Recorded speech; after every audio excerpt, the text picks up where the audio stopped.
நாளை நம்ம கர்த்தருடைய வசனங்களை தியானிப்போம். இந்த நாளிலும் கூட சங்கீதங்களின் புஸ்தகம் 91ஆம் அதிகாரம் 1வது வசனம். சங்கீதம் 91:1 வாசிங்க. உன்னதமானவரின் மறைவில் இருக்கிறவன் சர்வ வல்லவருடைய நிழலில் தங்குவான். உன்னதமானவரின் மறைவில் இருக்கிறவன் சர்வ வல்லவருடைய நிழலில் தங்குவான். இந்த நாளில் நம்ம தியானிக்க போற வேதவசனுடைய தலைப்பு தேவனின் மறைவில் இருந்தவர்கள் யார் என்றதான தலைப்புல நம்ம தியானிக்க போறோம்.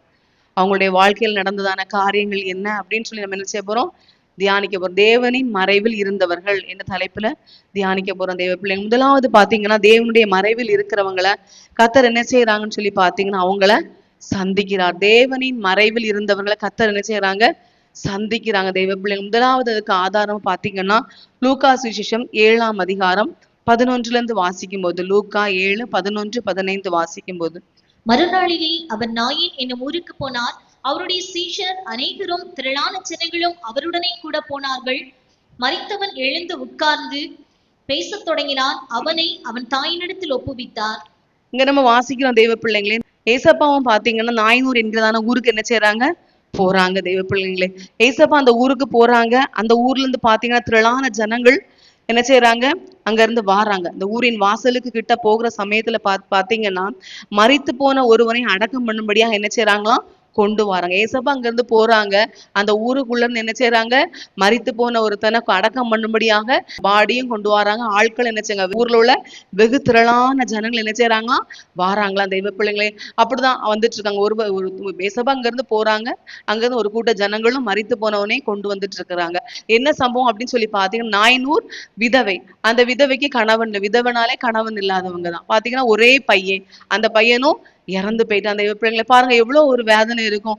கணவனும் இல்லை, அவங்களுக்கு ஆறுதலா, நம்பிக்கையா, சந்தோஷமா, சமாதானம், அவங்களுக்கு இந்த உலகத்துல வாழ்றதுக்கு அப்படின்னு சொல்லி பாத்தீங்கன்னா ஒரே ஒரு பையன். அந்த பையனும் இறந்து போனான். அப்படின்னா அவங்களுக்கு அந்த சகோதரிக்கு எவ்வளவு ஒரு வேதனை இருந்திருக்கும் தெய்வ பிள்ளைங்க. அவங்களுடைய வேதனைய ஆற்றுறதுக்கு வாய்ப்பே இருந்திருக்காது. அவங்களுக்கு சமாதானம் சொன்னாலும் சரி, எவ்வளவு ஆறுதல் சொன்னாலும் சரி, அவங்க சமாதானம் ஆவாங்களா, அவங்க ஆறுதல் அடைவாங்களா தெய்வ பிள்ளைங்களே. அவங்களுக்குன்னு இருந்த உலகத்துல இருந்த நம்பிக்கையா இருந்த எல்லாமே போயிட்டு அவங்களுக்குன்னு சொல்லி பாத்துங்க, யார் என்ன ஆறுதல் சொன்னாலும், யார் எவ்வளவு சமாதானப்படுத்தினாலும், உங்களுக்காக நான் இருக்கேன், நீ கவலைப்படாதுங்கன்னு சொன்னாலும் அவங்க என்ன செய்யாது, ஆறுதல் அடைய. ஏன்னா அவங்க வாழ்க்கையில நம்பிக்கையா இருந்ததால அவங்களுடைய மகனே என்ன செய்துட்டான், மரித்து போயிட்டான் தெய்வ பிள்ளைங்களை. அவங்கள விட்டு போயிட்டான். அவங்கள பார்க்க முடியாத இடத்துக்கு அவன் போயிட்டான் தெய்வ பிள்ளைங்களை. பாருங்க, அந்த இருதயம் எவ்வளவு ஒரு நொறுக்கப்பட்ட அனுபவத்துல, எவ்வளவு ஒரு வேதனையான அனுபவத்துல பாருங்க.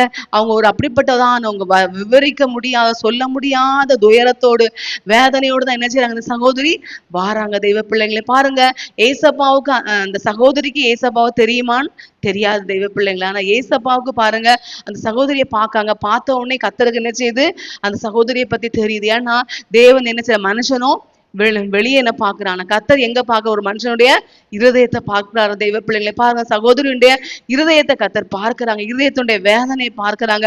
அந்த அவருடைய சகோதரி அந்த பிள்ளையை இழந்ததுனால உண்டான அந்த பரிதபிப்பு, அந்த தாங்க முடியாத அனுபவங்கள், அவங்களுடைய துக்கங்கள், துயரத்தை கர்த்தர் பார்த்து ஏசப்பா சொல்றாங்க, முதலாவது சொன்ன வார்த்தை, மகளே நீ என்ன செய்யாத, மனதுருகி அழாதே என்று சொல்லி ஃபர்ஸ்ட் சொல்றாங்க, நீ அழாதமா அப்படின்னு சொல்லிட்டு பாத்தீங்கன்னா கிட்ட வந்து பாடையை தொட்டாங்களாம்.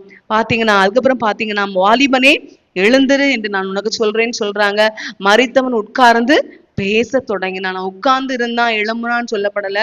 மரித்தவன் உட்கார்ந்து ஏதோ கொஞ்ச நேரம் நல்லா தூங்கி முழிச்சு எழும்புனது, உட்கார்ந்து பேசுறது போல உட்கார்ந்து பேச தொடங்கினான் என்று விதத்துல வாசிக்கிறோம் தெய்வ பிள்ளைங்களை. பாருங்க, ஆண்டோர் செய்த ஒரு அற்புதத்தை பாருங்க தெய்வ பிள்ளைங்களே.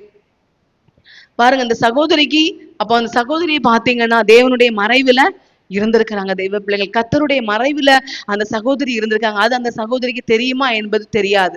ஆனா அந்த சகோதரி தேவனுடைய மறைவுல காணப்பட்டதுனாலதான் பாத்தீங்கன்னா தேவன் அந்த சகோதரியை தேடி வந்து சந்திக்கிறாங்க தெய்வ பிள்ளைங்களே. அந்த சகோதரி வரல, என் மகனுக்கு வியாதியா இருக்கு ஆண்டவரே நீங்க வாங்கன்னு சொல்லி தேடி ஏசப்பா கூப்பிட்டா ஆள் விடல. அந்த சகோதரி தேடி வந்தாங்கன்னு சொல்லப்படல. நடந்த சம்பவம் என்ன, கர்த்தரே தேடி வாரார். அந்த நாயனூர் ஊருக்கு கர்த்தர் வாராங்க. அந்த விதவை கூட வாயை திறந்து என் பிள்ளை இறந்துட்டான், எனக்கு உதவி செய்யுங்கன்னு சொல்லி கேட்கல. ஆனா தேவனின் மறைவில் அந்த சகோதரி காணப்பட்டதுனால பாத்தீங்கன்னா கர்த்தரே தேடி வந்து கர்த்தரே தேடி வந்து அழாதே என்று சொன்னது மாத்திரமல்ல, அவளுக்கு ஆறுதல் கூறினதோட ஆண்டவர் நின்று விடல. தெய்வ பிள்ளைங்களே, அங்க மரித்து போனோன்னு எழும்பி உட்கார்ந்து பேசுற விதத்துல ஏசப்பா என்ன செய்தாங்க, அந்த இடத்துல அற்புதத்தை செய்யக்கூடியவங்களா காணப்பட்டாங்க. தெய்வ பிள்ளைங்களே, அதுபோல் நம்முடைய வாழ்க்கையில கூட நாம கூட கர்த்தருடைய சமூகத்துக்கு வந்திருக்கலாம். எவ்வளவோ சொல்ல முடியாத வேதனைகள் இருக்கலாம், துக்கங்கள் இருக்கலாம். நம்ம கடந்து போற பாதையில உள்ளதான காரியங்களை குறித்து நம்ம என்ன செய்ய முடியாது, விவரிக்கவும் முடியாது, வர்ணிக்கவும் முடியாது. அப்படிப்பட்ட அனுபவத்துல காணப்படலாம். ஆனா கர்த்தர் நம்முடைய வாழ்க்கை நாமும் கூட உன்னதமான மறைவில் இருப்போமானா, கர்த்தர் நம்மை தேடி வந்து அந்த 400 விதவைக்கு செய்தது அற்புதத்தை போல் நம்முடைய வாழ்க்கையிலையும் செய்ய வல்லவராய் காணப்படுறாங்க. அல்லேலூயா. அது மாத்திரமல்ல, யோவான் சுவிசேஷம் 5ஆம் அதிகாரம் 5-9 வரை வாசிக்கும் போது, யோவான் 5ஆம் அதிகாரம் 5-9 வரை வாசிக்கும் போது வாசிங்க. 38 வருஷம் வியாதி கொண்டிருந்த ஒரு மனுஷன் அங்கே இருந்தான். படுத்திருந்த அவனை இயேசு கண்டு, அவன் வெகு காலமாய் வியாதிஸ்தன் என்று அறிந்து அவனை நோக்கி, சொஸ்தமாக வேண்டுமென்று விரும்புகிறாயா என்று கேட்டார். அதற்கு வியாதிஸ்தன், ஆண்டவரே, தண்ணீர் கலக்கப்படும் போது என்னை குளத்தில் கொண்டு போய் விடுகிறதற்கு ஒருவரும் இல்லை. நான் போகிறதற்குள்ளே வேறொருவன் எனக்கு முந்தி இறங்கி விடுகிறான் என்றான். இயேசு அவனை நோக்கி, எழுந்திரு, உன் படுக்கையை எடுத்துக்கொண்டு நட என்றார். உடனே அந்த மனுஷன் சொஸ்தமாகி தன் படுக்கையை எடுத்துக்கொண்டு நடந்து போனான். அந்த நாள் ஓய்வு நாளா இருந்தது. போதும். பாருங்க தெய்வ பிள்ளைங்களை, இங்க பாத்தீங்கன்னா 38 வருஷமா வியாதி கொண்டிருந்த ஒரு மனுஷன் நினைச்சேதான் காணப்பட்டான். தெய்வ பிள்ளைங்களை பாருங்க, ஒரு பெதஸ்தா என்ற குளம் காணப்பட்டுச்சு.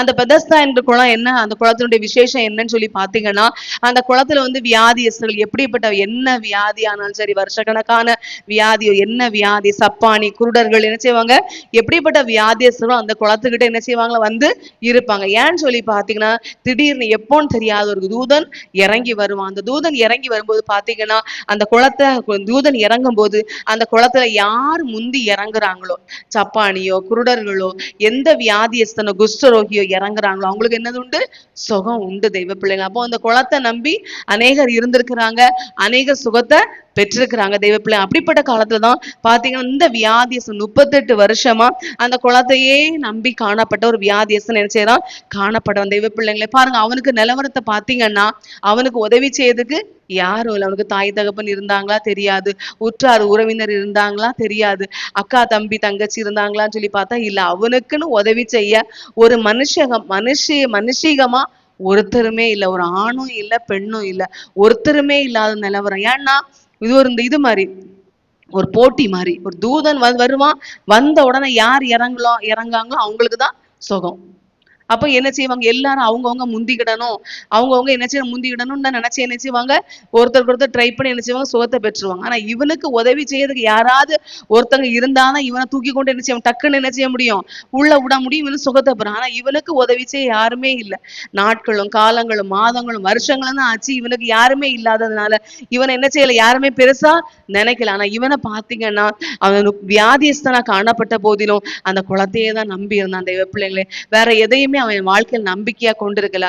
ஆண்டவரே எனக்கு சுகத்தை தாங்க அப்படின்னு சொல்லி பாத்தீங்கன்னா, அந்த குளத்தையே நம்பிக்கை, அந்த குளத்தையே அடைக்கலமா கொண்டுதான் என்ன செய்தான் காணப்பட்டான். தெய்வ பிள்ளைங்களை பாருங்க, அவன் அப்படிப்பட்ட அவன் நம்பிக்கையோடு அவன் காத்திருந்தான். பாருங்க, அவனை தேடி ஏசப்பா என்ன செய்யறாங்க, வாராங்க. தெய்வ பிள்ளைங்களை, ஒருவேளை அவனுக்கு உற்றார் உறவினர்கள் சொந்தம் பந்தம் எவ்வளவோ இருந்திருக்கலாம், அவனை தெரிஞ்சவங்க இருந்திருக்கலாம், அவன்கிட்ட பழகினவங்க இருந்திருக்கலாம். ஆனா எல்லாருமே மறந்துட்டாங்க.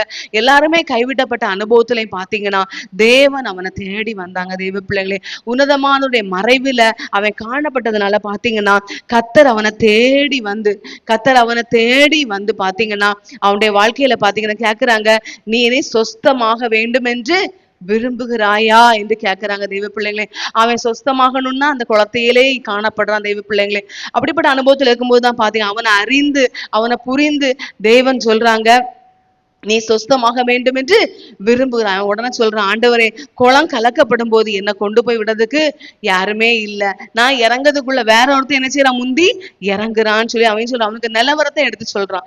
அந்த ஏசப்பா பாஸ் பாருங்க, எழுந்துரு, உன் படுக்கையை எடுத்துக்கொண்டு நட என்று உனக்கு சொல்லுகிறேன் என்ன சொல்றாங்க, சொல்லி என்ன செய்யறாங்க, அவனுக்கு சுகத்தை கொடுக்குறாங்க. அந்த மனுஷனை பாத்தீங்கன்னா உடனே தன் படுக்கையை எடுத்துக்கொண்டு நடந்தான். பாருங்க, அவன் ஏசப்பாவுடைய வார்த்தையில அவனுக்கு பரிபூர்ணமான விடுதலையும் சௌக்கியமும் ஆரோக்கியமும் என்ன செய்துச்சு, உண்டாச்சு. தெய்வ பிள்ளைங்களை பாத்தீங்களா, அவனுடைய நம்பிக்கையை பாருங்க.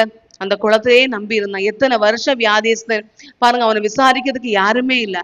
ஆனா அவன் அறிந்த தேவன், தாயின் கருவில அவன் உருவாகும் முன்னே அவன் அறிந்த தேவன், உன்னதமான ஒரு மறைவில் அவன் காணப்பட்டதுனால பாருங்க, தேவன் அவன் தேடி வந்து அவனுக்கு என்ன செய்யறாங்க, அற்புதத்தை செய்யக்கூடியவங்களா காணப்பட்டாங்க. தெய்வ பிள்ளைங்களே, உன்னதமானவருடைய மறைவில் அவன் காணப்பட்டதுனால கர்த்தர் அவனுடைய வாழ்க்கையில தேடி வந்து கர்த்தர் என்ன செய்யறாங்க, அற்புதத்தை செய்யக்கூடியவங்களா காணப்படுறாங்க. தெய்வ பிள்ளைங்களே, அது போலதான் பாத்தீங்கன்னா நம்முடைய வாழ்க்கையிலும் கூட நாமும் கூட கடந்து போற பாதையில நம்மள கூட என்ன செய்வாங்க, மற்றவங்க மறந்துடலாம். நம்ம சொந்தம் பந்தம், நமக்கு கூட பிறந்தவங்க, நம்ம தெரிஞ்சவங்க தெரியாதவங்களை நம்ம மறந்து போகலாம். நம்ம பேரை கூட மறந்துடலாம், நம்ம குடும்பத்தை கூட மறந்து போகலாம். நம்ம கடந்து போற வியாதிகள், நமக்கு போராட்டங்கள், கஷ்டத்தின் அனுபவத்தில் நம்ம காணப்படும் போது கர்த்தரே நம்பி நமக்கு அடைக்கலமா கொண்டு நம்ம வாழும் போது, நம்ம உன்னதமான மறைவின் அனுபவத்துக்குள்ள நம்ம இருக்கும்போது கர்த்தராகி தேவன் அப்படிப்பட்ட வியாதியஸ்தனுக்கு சுகத்தை கொடுத்த தேவன் நமக்கு சுகத்தை தரதுக்கு வல்லமை உள்ளவரா காணப்படுறாங்க. அல்லேலூயா. அது மாத்திரமல்ல, அப்போஸ்தலர் நடபடிகள் 9ஆம் அதிகாரம் 1-5 வரை வாசிக்கும் போது, அப்போஸ்தலர் நடபடிகள் 9ஆம் அதிகாரம் 1 வாசிக்கும் போது வாசிங்க. சவுல் என்பவன் இன்னும் கர்த்தருடைய சீஷரை பயமுறுத்தி கொலை செய்யும்படி சீறி பிரதான ஆசாரியரிடத்திற்கு போய், இந்த மார்க்கத்தாராகிய புருஷரையாகிலும் ஸ்திரீகளையாகிலும் தான் கண்டுபிடித்தால் அவர்களை கட்டி எருசலேமுக்கு கொண்டு வரும்படி தமஸ்குவில் உள்ள ஜெபாலயங்களுக்கு நிருபங்களை கேட்டு வாங்கினான். அவன் பிரயாணமாய் போய் தமஸ்குவுக்கு சமீபித்த போது சடுதியிலே வானத்திலிருந்து ஒரு ஒளி அவனை சுற்றி பிரகாசித்தது. அவன் தரையிலே விழுந்தான். அப்பொழுது, சவுலே சவுலே, நீ என்னை ஏன் துன்பப்படுத்துகிறாய் என்று தன்னுடனே சொல்லுகிற ஒரு சத்தத்தை கேட்டான். அதற்கு அவன், ஆண்டவரே, நீர் யார் என்றான். அதற்கு கர்த்தர், நீ துன்பப்படுத்துகிற இயேசு நானே, முள்ளில் உதைக்கிறது உனக்கு கடினமாம் என்றார். போதும் தெய்வ பிள்ளைங்களே, பாருங்க நம்ம வாசிக்கிறோம் தெய்வ பிள்ளைங்களே, சவுலை குறித்து பார்க்கிறோம். பாருங்க, சவுல் என்பவன் தேவனுடைய ஜனங்களை துன்பப்படுத்தி, பெண்களையும் ஆண்களையும் துன்பப்படுத்தி, பாருங்க வீட்டுல இருந்தா கூட அவங்கள கட்டி கொண்டு சிறைச்சாலையில போட்டுருவான். வெளியில சுவிசேஷம் சொன்னாங்க, ஆராதிச்சாங்க, ஜோம் பண்ணாங்க, ஒருத்தவங்களுக்கு வியாதியிலிருந்து சுகத்தை வாங்கி கொடுத்தாங்க, அப்பா அவங்கள பிடிச்சிட்டு போனாங்கன்னு கிடையாது. வீட்டுக்குள்ள கிறிஸ்தவ தெய்வ பிள்ளைங்க இருந்தாலே அவ்வளோ ஒரு கொடூரமான, அவ்வளோ துஷ்ட மனுஷனா சவுல் காணப்பட்டான். தெய்வ பிள்ளைங்களை பாருங்க, அப்படிப்பட்டதான சவுலை பாத்தீங்கன்னா போற வழியில இப்பவும் கூட பாத்தீங்கன்னா அவன் எங்க போறான், தேவ ஜனங்களுக்கு விரோதமா தான் கிரியை செய்யறதுக்கு போறான். அவன் போற வழியில பாத்தீங்கன்னா கர்த்தர் அவனை சந்திக்கிறார். தெய்வ பிள்ளைங்களை பாருங்க, கர்த்தர் அவனை சந்தித்ததுனால அவன் கீழே விழுறான். அந்த அளவுக்கு ஏசப்பா சொல்றாங்க, சவுலே சவுலே, நீ என்னை ஏன் துன்பப்படுத்துகிறா என்று கேட்கிறாங்க. தெய்வ பிள்ளைங்களை பாருங்க, அவன் போன வழியில ஆண்டவர் அவனை சந்திக்கிறார். ஏன்னு சொல்லி பாத்தீங்கன்னா அவன் தேவனுடைய உன்னதமானுடைய மறைவில் அவன் காணப்பட்டான். தெய்வ பிள்ளைகள், உன்னதமானுடைய மறைவில் அவன் காணப்பட்டதுனால கர்த்தர் அவன் என்ன செய்யறாங்க, அவன் போன வழியில அவனை சந்தித்து அவனை என்ன செய்யறாங்க, ரட்சிக்கிறாங்க. தெய்வ பிள்ளைகளை பாருங்க, உடனே ஏசப்பா அவனுடைய வாழ்க்கையில பாத்தீங்கன்னா, ஆண்டவரே, நான் என்ன செய்ய சித்தமா இருக்கிறீர், நான் என்ன செய்ய சித்தமா, இவ்வளவு நாள் இத்தனை வருஷமா அவன் ஒரு வெறி கொண்டு இந்த மார்க்கத்தை என்ன செய்யணும்,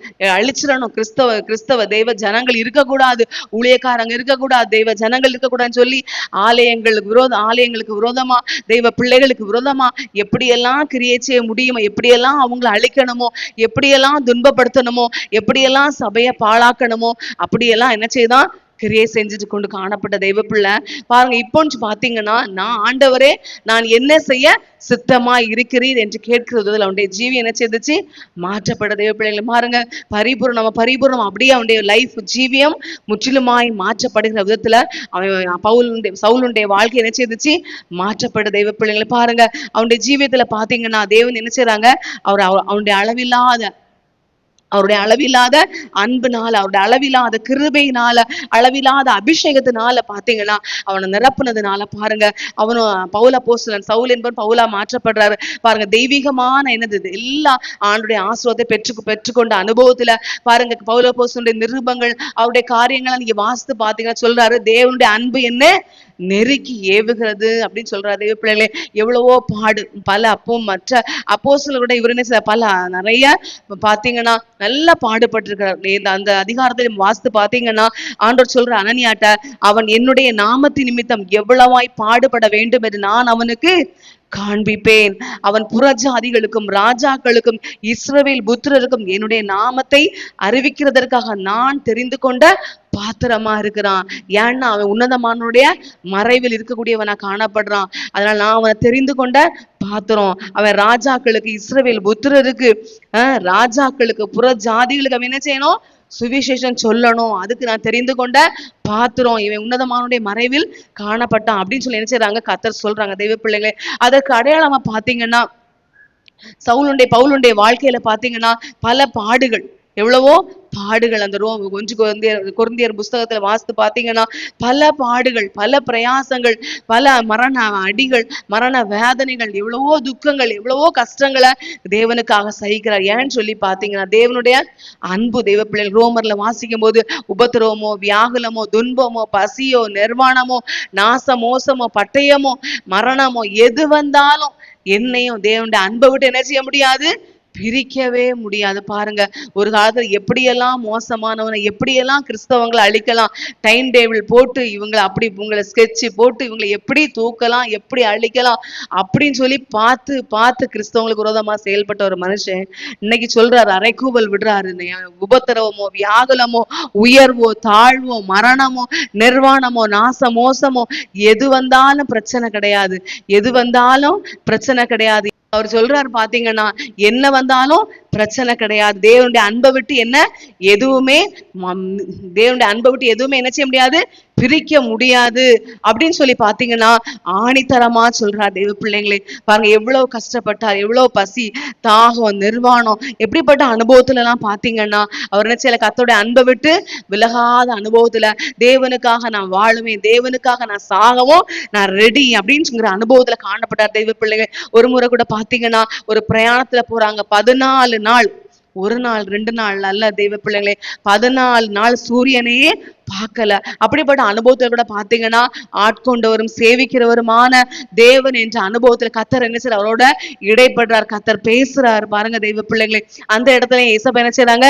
தைரியப்படுத்துறாங்க. அந்த கப்பல்ல இருக்கிறவங்க ஒருத்தருக்கும் உயிர் சேதம் வராது, பிராண சேதம் வராது, ஒருவருடைய முடி கூட அசைக்கப்படாது அப்படின்னு சொல்லி பாத்தீங்கன்னா அந்த இடத்துல இருக்கிறவங்களுக்கு எல்லாம் ஒரு கர்த்தருடைய வார்த்தையாய், நம்பிக்கையாய், விசுவாசமான என்ன செய்றாரு?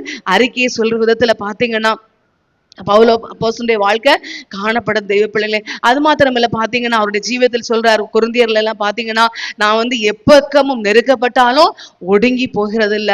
பாருங்க, அவருடைய இந்த வசனங்களா வேதத்துல இங்க வாசித்து பாத்தீங்கன்னா ரொம்ப ஒரு வேதனையான அனுபவத்துல இருக்கும் தெய்வ பிள்ளைங்களே. நாங்க எப்படிப்பட்ட பாதையில உயர்வோ சரி, தாழ்வோ சரி, நாங்க எந்த சூழ்நிலை நெருக்கப்பட்டாலும் பிரச்சனை கிடையாது. துடைத்து போடுற அழுக்க போல, கந்தைய போல, எப்படிப்பட்ட அனுபவத்துல நாங்க காணப்பட்டாலும் நான் மனரம்யமா இருக்க கற்றுக்கொண்டேன். பாருங்க, உலகத்துல எப்படியெல்லாம் பவுல் அப்போஸ்தலன் நல்ல ஒரு மனுஷர், நல்ல ஒரு பொசிஷன், நல்ல ஒரு மனுஷர், நல்ல ஒரு கல்வி கற்றவர், நல்ல அநேக காரியங்கள் தெரிந்தவர். ஆனா பாருங்க, அவர் சொல்றார், நான் அநேகருக்கு துடைத்து போடுற ஒரு அழுக்கை போல ஆனேன், ஒரு கந்தையை போல மாற்றப்பட்டேன்.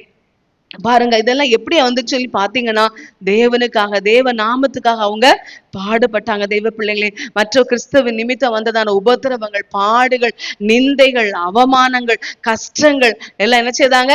சகிச்சாங்க. இந்நேரம் வரைக்கும் நாங்க பசி உள்ளவங்களா, தாகம் உள்ளவங்களா, குட்டுண்ட அனுபவத்துல தங்கம் இடமில்லாதவங்களா இருக்க. பாருங்க, எப்படியெல்லாம் அந்த ஊழிய பாதையில சொகுசா சந்தோஷமா நாங்க இருந்தோம் அப்படிங்கிற அனுபவம், தங்கதுக்கு இடம் இல்லாம இருந்தோம், பசியோடு இருக்கோம், எங்க வயிறு பசியார நாங்க சாப்பிட்டோம்னு சொல்றதுக்கு இடம் இல்லை, நாங்க தாகத்தோட இருக்கோம், தாகம் தீர தண்ணி கூட இல்லாத அனுபவத்துல, நிர்வாணிகளா, அடுத்த நேரம் ட்ரெஸ் மாத்துறதுக்கு ஒரு மாற்று வஸ்திரம் கூட இல்லாத ஒரு அனுபவத்துல, ஒரு குட்டுண்ட அனுபவத்துல, இல்லாத அனுபவத்துல, பாருங்க அப்படிப்பட்ட அனுபவத்துல பாத்தீங்கன்னா, அப்படிப்பட்ட அனுபவத்துல சொல்றாங்க, நாங்க கிறிஸ்துவின் நிமித்தம் நாங்க பைத்தியக்காரங்க, நாங்க கிறிஸ்துவின் நிமித்தம் ஆண்டவருக்காக நாங்க என்ன செய்யணும்? இன்னமும் என்ன கஷ்டம் வந்தாலும் சரி, இன்னமும் என்ன பாடு வந்தாலும் சரி, என் கர்த்தருடைய விதத்துல வசனம் உண்டு. அப்போஸ்தலர் நடபடிகளை பாத்தீங்கன்னா ஆண்டுடைய நாமத்துக்காக அங்க அவமானப்பட்டதுனால சந்தோஷமாய் அந்த இடத்தை விட்டு என்ன செய்தாங்களாம்? போனாங்க என்று விதத்துல வாசிக்கிற தெய்வ பிள்ளைங்களே. சந்தோஷமாய் பாருங்க, அந்த இடத்துல தேவனுடைய நாமத்துக்காக அங்க என்ன செய்திருக்கிறாங்க? அவமானப்பட்டாங்க தெய்வ பிள்ளைங்களே. நிந்தையான வார்த்தைகளை சொன்னாங்க, அவமானப்பட்டாங்க. ஆனா என்ன செய்தாங்களாம்? சந்தோஷமா அந்த இடத்தை விட்டு வந்தாங்களா தெய்வ பிள்ளைங்களே. பாருங்க, நம்முடைய வாழ்க்கையில் நம்மள ஒரு வார்த்தை, நம்மள வேதனையா ஒரு வார்த்தை, நம்ம செஞ்ச காரியத்தை செஞ்சா கூட நமக்கு என்ன செய்ய முடியாது? தாங்க முடியாது. நிந்தையா, அவமானமா, எவ்வளவு தூஷணமான வார்த்தைகளை சொன்ன போதிலும் சந்தோஷமா அந்த இடத்தை விட்டு என்ன செய்தாங்களாம்? கடந்து போனாங்களாம் தெய்வ பிள்ளைங்களே. பாருங்க, அது மாத்திரம் இல்ல, அவர் சொல்றாரு, நான் முற்றும் தேறினவனானேன் என்று எண்ணாமல் பின்னானவைகளை மறந்து முன்னானவைகளை நாடி கிறிஸ்து இயேசுக்குள் தேவன் அழைத்த பரம அழைப்பின் பந்தய பொருளுக்காக இலக்கை நோக்கி தொடருகிறேன் சொல்றார் தெய்வ பிள்ளைகள். அது மாத்திரமல்ல, எல்லாவற்றையும் எனக்கு அனுபவிக்க அதிகாரம் உண்டு, எல்லாம் எனக்கு தகுதியா இராது அப்படின்னு சொல்ற அனுபவங்கள் பாருங்க. உலகத்துல எல்லாம் இருந்தாலும் எங்களுக்கு அது என்ன செய்ய தகுதியா இராது என்கிறதான பிரதிஷ்டையின் ஒரு அனுபவங்கள் தெய்வ பிள்ளைகளை பாருங்க. தேவனுடைய மறைவின் அனுபவத்துக்குள் அந்த பவுல் காணப்பட்டதுனாலதான் பாத்தீங்கன்னா அவங்களோட லட்சியங்கள் ரட்சிக்கப்பட்ட தேவனை ஆராதித்த பிற்பாடு, தேவனுக்குள் வந்த பிற்பாடு பாத்தீங்கன்னா அந்த தேவனுடைய அழைப்பு, தேவனுடைய லட்சியம், தேவனுடைய நோக்கம், தேவனுடைய விருப்பம், தேவனுடைய தரிசனத்துக்கு நேராகவே பாத்தீங்கன்னா அதை அடையும்படியாக ஓடுகிற ஒரு அனுபவம் காணப்பட்ட தெய்வ பிள்ளைங்களை பாருங்க. பவுல் அப்போஸ்தலன் பாத்தீங்கன்னா ஏசப்பாவுடைய 12 சீஷரை போல அறியப்படாத அனுபவத்துல காணப்படலாம். ஆனா பாத்தீங்கன்னா பவுல் அப்போஸ்தலனுடைய வேதத்துல வாசித்து பார்த்து சொல்றாரு, தாயின் கருவினிலேன்னு சொல்லி, தாயினுடைய கருவினிலே உலக தோற்றத்துக்கு முன்பாகவே நான் தேவனுடைய மனதுல காணப்படுற அனுபவத்துல காணப்பட்டேன் அப்படின்னு சொல்லி அவர் சொல்ற அனுபவத்தை பார்க்க தெய்வ பிள்ளைங்களே பாருங்க. அது போல அப்படி பாத்தீங்கன்னா பவுலுடைய வாழ்க்கையிலையும் ஜீவியத்திலையும் அவர் தேவனுடைய மறைவுல, தேவனுடைய மனதுல அவர் காணப்பட்டதுனாலதான் பாத்தீங்கன்னா அவருடைய ஜீவியத்துல பாத்தீங்கன்னா அவர் ரட்சிக்கப்பட்டு அவரை கர்த்தர் சந்தித்து, தேடி போய் அவரை சந்தித்து, அவருடைய ஜீவியம், ஊழியம், அவருடைய வாழ்க்கை எல்லாமே தேவனுக்காகவே வாழ்ந்து முடிக்கிற ஒரு அனுபவத்தில் என்ன செய்யறாரு காணப்படுறார் தெய்வ பிள்ளைகள். தேவனுடைய ராஜ்யத்தை கட்டக்கூடியவர், தேவனுடைய நாமம் மகிமைப்படுற விதத்துல என்ன செய்ய தன்னுடைய ஜீவனையே வான பலியாக வார்க்கப்படக்கூடிய அனுபவத்துல பவுல் அப்போஸ்தலனுடைய வாழ்க்கை ஜீவியம் காணப்படக்கூடியதாய் காணப்படுறது தெய்வ பிள்ளைங்களே. அல்லேலூயா. அது போல என்னுடைய ஜீவியத்துல கூட பாத்தீங்கன்னா நானும் கூட 17 வயசுல பாத்தீங்கன்னா ரொம்ப வியாதி பலகீனங்கள், சரீரத்துல அநேக வியாதிகள் பலகீனங்கள், பிசாசுடைய ஒரு போராட்டத்தின் அனுபவத்துல எப்ப பார்த்தாலும் வியாதி பலகீனங்கள். என்னுடைய அம்மா பாத்தீங்கன்னா ஹாஸ்பிட்டலா கூட்டு போனாங்க. போதாததுக்கு முஸ்லீம் பள்ளியில கூட நினைச்சுதாங்க கூட்டிட்டு போனாங்க. இப்படி பல விதத்துல எனக்காக நினைச்சுதாங்க ட்ரை பண்ணிட்டே இருந்தாங்க தெய்வ பிள்ளைங்களே. அப்படிப்பட்ட அனுபவத்துலதான் நம்ம சபைக்கு கூட 2 பேர் நினைச்சுதாங்க என்னை அந்த சமயத்துல கூப்பிட்டாங்க. நான் வியாதியில பலகீனத்துல எங்க சுகம் கிடைக்கும் அப்படின்னு சொல்லி ஒவ்வொரு இடமா அலைஞ்சி அனுபவத்துல காணப்படும் போதுதான் என்னை கூட்டிட்டு வந்தாங்க. இந்த இடத்துல பிற்பாடுதான் ஜெபத்தின் பிற்பாடுதான் உண்மையாவே ஆண்டவராகிய தேவன் எனக்கும் நல்ல சுகத்தை தந்தாங்க தெய்வ பிள்ளைங்களே. நானும் பாத்தீங்கன்னா என்னுடைய மரண ஒரு போராட்டம். அந்த நேரத்துல நான் மரித்திருந்தா 17 வயசுல நான் மரித்திருப்பேன் தெய்வ பிள்ளைங்களே. ஆனா ஏசப்பா நான் என்னுடைய சரீரத்துல இந்த வியாதி பலயத்துல ஏசப்பா என்னையும் தேடி வந்து கர்த்தர் எனக்கு சுகத்தை தந்தாங்க தெய்வ பிள்ளைங்களே. இந்த நாள்லயும் கூட அந்த தேடி வந்த தெய்வம் நாம கூட கர்த்தருடைய மறைவுல காணப்படும் போது கர்த்தர் நம்மையும் கூட தேடி வந்து நம்ம ஒவ்வொருவருக்கும் சுகத்தை தரக்கூடியவங்களாக, நம்முடைய வாழ்க்கை, நம்முடைய ஜீவியத்தை மாற்றக்கூடியவங்களா காணப்படுறாங்க தெய்வ பிள்ளைங்களே. நான் அன்றைக்கு மறித்திருந்தா இன்னைக்கு நான் நிக்க முடியாது, அந்த இடத்துல ஆணுடைய வார்த்தையை சொல்ல முடியாது. ஆனா அன்னைக்கு என்னை ஏசப்பா தேடி வந்து எனக்கு சுகத்தை தந்தது மாத்திரமல்ல, ஜீவனை எனக்கு தந்தாங்க. இன்னைக்கு ஆணுடைய வார்த்தையை பேசுறதுக்கு ஏசப்பா உதவி செய்திருக்கிறாங்க தெய்வ பிள்ளைங்களே. தேடி ஏசு வந்தார், என்னை தேற்றி வாழ வைத்தார். என்னை தேடி ஏசு வந்தார், என்னை தேற்றி வாழ வைத்தார். கண்ணீர் கடலினிலே நான் கதறி மூழ்கையிலே, கண்ணீர் கடலினிலே நான் கதறி மூழ்கையிலே, கர்த்தர் தம் கரம் நீட்டினார், கர்த்தர் தம் கரம் நீட்டினார், என் கண்ணீரெல்லாம் துடைத்தார், என் கண்ணீரெல்லாம் துடைத்தார். என்னை தேடி ஏசு வந்தார், என்னை தேற்றி வாழ வைத்தார். என்னை தேடி ஏசு வந்தார், என்னை தேற்றி வாழ வைத்தார். அல்லேலூயா. என்னுடைய வியாதி பலயத்துல பாத்தீங்கன்னா நான் ரொம்ப கஷ்டப்படுவேன் தெய்வ பிள்ளைங்களே. அப்படிப்பட்ட அனுபவத்துல பாத்தீங்கன்னா தினமும் தூங்குறது பாத்தீங்கன்னா அது பெரிய ஒரு சவாலான அனுபவம் தான்.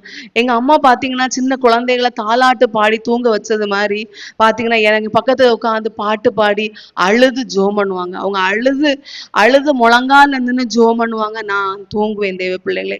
அவ்வளோ கஷ்டப்படுவேன், சரீரத்துல அவ்வளோ வேதனைப்படுவேன், தூங்க முடியாம கஷ்டம். ஒவ்வொரு நாளும் ஒவ்வொரு நிமிஷமும் ஒரு நரக வேதனை தான் தேவ பிள்ளைகளே. அப்படிப்பட்ட விதத்துல பாத்தீங்கன்னா எங்க மருத்துவரை நாடி, முஸ்லிம் பள்ளியை நாடி, கடைசியில போதாதுன்னு சொல்லி மந்திரவாதியை கூட பார்க்கலாமா அப்படிங்கிற அனுபவத்துல, ஏன்னா அவ்வளவு பிசாசுடைய போராட்டம், அப்படிப்பட்ட அனுபவத்துல இருந்தாங்க. ஆனா போகல, அவங்க வரல. ஆனா அதுக்கு முன்பாகவே நாங்க இங்க நம்ம பிரதருடைய சர்ச்சைக்கு வந்தோம். பிரதருக்கு அம்மா பாட்டி எல்லாம் இருந்தாங்க அந்த நாட்கள்ல. பாட்டியுடைய ஜெபம், அவங்க கண்ணீர், பிரதர் எல்லாருடைய ஜெபமும் தான். உண்மையாவே சொல்ல போனா ஜெபம். இங்க வந்ததுக்கு பிற்பாடு பாத்தீங்கன்னா மருந்து தினமும் காலையிலயும் சாயந்தரமும் 10-20 மாத்திரை, காலையில ஒரு 20 மாத்திரை கிட்ட சாப்பிடணும், நைட்டு 20 மாத்திரை கிட்ட சாப்பிடணும். கழுத்துல ஒரு கட்டி இருந்து, டிபி கட்டின்னு சொல்லி அந்த கட்டியை ஆப்ரேஷன் பண்ணி எடுக்கணும். காலில் பாத்தீங்கன்னா காலில் 2 காலம் அழுகி போய் இருந்துச்சு, காலில் நடுசுல ஒரு ஓட்டை. இப்படி பாத்தீங்கன்னா உச்ச தலையில இருந்து கால் வரைக்கும் பலகீனம், போராட்டம், பிசாசுடைய தொந்தரவு. நான் 12th படிச்சுட்டு இருந்தேன், ஸ்கூலுக்கு போனோம். ஒரு ஆட்டோல கூட போறதுக்கு விடறதுக்கு கூட வீட்டுல உள்ள வருமானம் கிடையாது. சரீரத்தை பலகீனம். 12ஆம் கிளாஸ் ஸ்கூலுக்கு போனோம், பாஸ் ஆகணும். சரீரத்துல பாத்தீங்கன்னா இப்படியெல்லாம் வியாதி, பலகீனம், போராட்டம். என்ன செய்வாங்க, எங்கெல்லாமோ போனாங்க, எங்கெல்லாமோ தேடினாங்க. ஆனா பாத்தீங்கன்னா கடைசி ஆண்டவர் இந்த இடத்துல கொண்டு வந்து கர்த்தர் தேவ பிள்ளைங்க ஊழியருடைய ஜெபத்துல, உண்மையாவே ஜெபம் தான். அவங்க போராடி ஜெபிச்சாங்க. எனக்கிட்ட ஞானஸ்தானம் எடு, நகைய கலத்தன்னு யாருமே சொல்லல. ஆண்டவர் என்னோட பேசினாங்க, இடைப்பட்டாங்க, தரிசனம் தந்தாங்க. தரிசனம்னா என்னன்னே தெரியாது. ஒரு நாள் பைபிள் ஸ்டடி வந்திருக்கும் போது பாத்தீங்கன்னா கண்ணை மூடி கடைசி ஜெபம். அந்த நேரம் ராணியம்மா இருந்தாங்க, இப்ப அவங்க மறிச்சிட்டாங்க, உயிரோடு இருந்தாங்க. அவங்க கடைசி ஜெபிக்கிறாங்க. அந்த ஜெபத்துல ஒரு தரிசனம் பார்க்க, எங்க வீட்டுல சொல்றேன், எப்படி நான் பார்த்தேமா, டிவி பார்த்த மாதிரி, படம் பார்த்த மாதிரி பார்த்தேன். அப்பதான் சொல்றாங்க இது தரிசனம். தரிசனம்னா என்னன்னே தெரியாது. அப்ப கர்த்தர் தரிசனம், கர்த்தருடைய வார்த்தை கிடைச்ச பிறகுதான் பாத்தீங்கன்னா ஒப்பு கொடுத்து, அப்படிதான் ஆண்டுடைய ஒவ்வொரு ஞானஸ்தானத்துக்கு ஒப்பு கொடுத்து, ஆண்டுடைய அதுக்கு பிற்பாடுதான் பாத்தீங்கன்னா ஒவ்வொன்றா கொஞ்சம் கொஞ்சமா எனக்கு நல்ல சுகம், பலன், ஆரோக்கியம் கிடைச்சி, கர்த்தருடைய அபிஷேகத்துல கர்த்தர் நிரப்புனாங்க. ஆண்டவர் பேசுனாங்க, இடைப்பட்டாங்க, கர்த்தருடைய வார்த்தை உண்டாச்சு. கர்த்தர் அப்படி எல்லாம் வந்ததுனாலதான் ஆண்டுடைய ஊழியம், இப்படி எல்லாம் ஊழியம் உண்டுங்கிறது எனக்கு என்ன செய்யாது, தெரியாது. நாங்க என்ன ஃபுல்லாவே சிஎஸ், எங்க குடும்பம் ஃபுல்லாவே சிஎஸ் தான். சிஎஸ் கோயில், அந்த காமராஜபுரம் கோயில் தான். கோயிலுக்கு அங்க எங்க ஃபேமிலி ஃபுல்லாவே பாத்தீங்கன்னா எங்க அம்மா சின்ன வயசு, அவங்க அக்கா தங்கச்சி எல்லாருமே அந்த கோயிலை கழுவுது, அந்த கோயிலை துடைக்கிறது, தூக்குறது, இந்த மாதிரிப்பட்ட வேலைகளாம் பூர்வீகமா செஞ்சுட்டே இருந்தாங்க. அப்படிதான் நாங்க இருந்தோம் தெய்வ பிள்ளைங்களே. அப்படிப்பட்ட அனுபவத்துலதான் காணப்பட்டோம். பெந்தைகோஸ்து மார்க்கமே பிடிக்காது. அப்படிப்பட்ட அனுபவத்துல இருக்கும்போதுதான் பாத்தீங்கன்னா இப்படியெல்லாம் சரீரத்தில் பலகீனங்கள், போராட்டங்கள், வியாதிகள், கஷ்டங்கள், பிசாசுடைய தொந்தரவுகள் வந்ததுனால அந்த பிரதருடைய சர்ச்சைக்கு வந்து கர்த்தர் தேவ பிள்ளைங்களா அவருடைய ஜெபத்தை கேட்டு, இன்னைக்கும் உண்மையா நான் இந்த இடத்துல நிக்கிறேன்னா ஜெபந்தான் காரணம். அதுங்க ஜெபந்தான் காரணம். எல்லா ஜெபமும், அந்த கண்ணீரும், ஆண்டவர் சமூகத்தை ஏறெடுத்ததான விண்ணப்பமும் தான் நான் அந்த இடத்துல உயிரோடு நின்று கர்த்தருடைய வார்த்தையை பேச கர்த்தர் உதவி செஞ்சிருக்கிறாங்க. என்னையும் தேடி வந்த தேவன், எனக்கும் சுகத்தை தந்த தேவன். நீங்களும் கூட எப்படிப்பட்ட நிலவரத்துல, எப்படிப்பட்ட பாதையில நீங்க காணப்பட்டாலும் கர்த்தராகிய தேவன் உங்க ஒவ்வொருவரைக்கும் கூட சுகத்தை தரக்கூடியவங்களா, விடுதலை தரக்கூடியவங்களா, நீங்க கர்த்தர் உங்களை ஆற்றக்கூடியவங்களா காணப்படுறாங்க. அல்லேலூயா. ரெண்டாவது பாத்தீங்கன்னா தேவனுடைய மறைவில் இருந்தவங்க யாருன்னு சொல்லி பாத்தீங்கன்னா 2 ராஜாக்களின் புஸ்தகம் 11:3-2, 1 சாமுவேல் 1:24, சங்கீதம் 27:4 வாசிங்க. இவளோட கூட அவன் 6 வருஷம் கர்த்தருடைய ஆலயத்தில் ஒளித்து வைக்கப்பட்டிருந்தான். அத்தாலியாள் தேசத்தின் மேல் ராஜ்யபாரம் பண்ணினாள். யோராம் என்னும் ராஜாவின் குமாரத்தியும் அகசியாவின் சகோதரியுமாகிய யோசேபாள் கொலையுண்ணப்படுகிற ராஜகுமாரனின் நடுவில் இருக்கிற அகசியாவின் மகனாகிய யோவாசை களவாய் எடுத்தாள். அவன் கொல்லப்படாதபடி அவனையும் அவன் தாதியையும் அத்தாலியாளுக்கு தெரியாமல் பள்ளி அறையில் ஒளித்து வைத்தார்கள். 1 சாமுவேல் 1:24. அவள் அவனை பால் மறக்க பண்ணின பின்பு 3 காளைகளையும் 1 மரக்கால் மாவையும் 1 துருத்தி திராட்சரசத்தையும் எடுத்துக்கொண்டு அவனையும் கூட்டிக் கொண்டு சீலோவில் இருக்கிற கர்த்தருடைய ஆலயத்துக்கு போனாள். பிள்ளை இன்னும் குழந்தையாய் இருந்தது.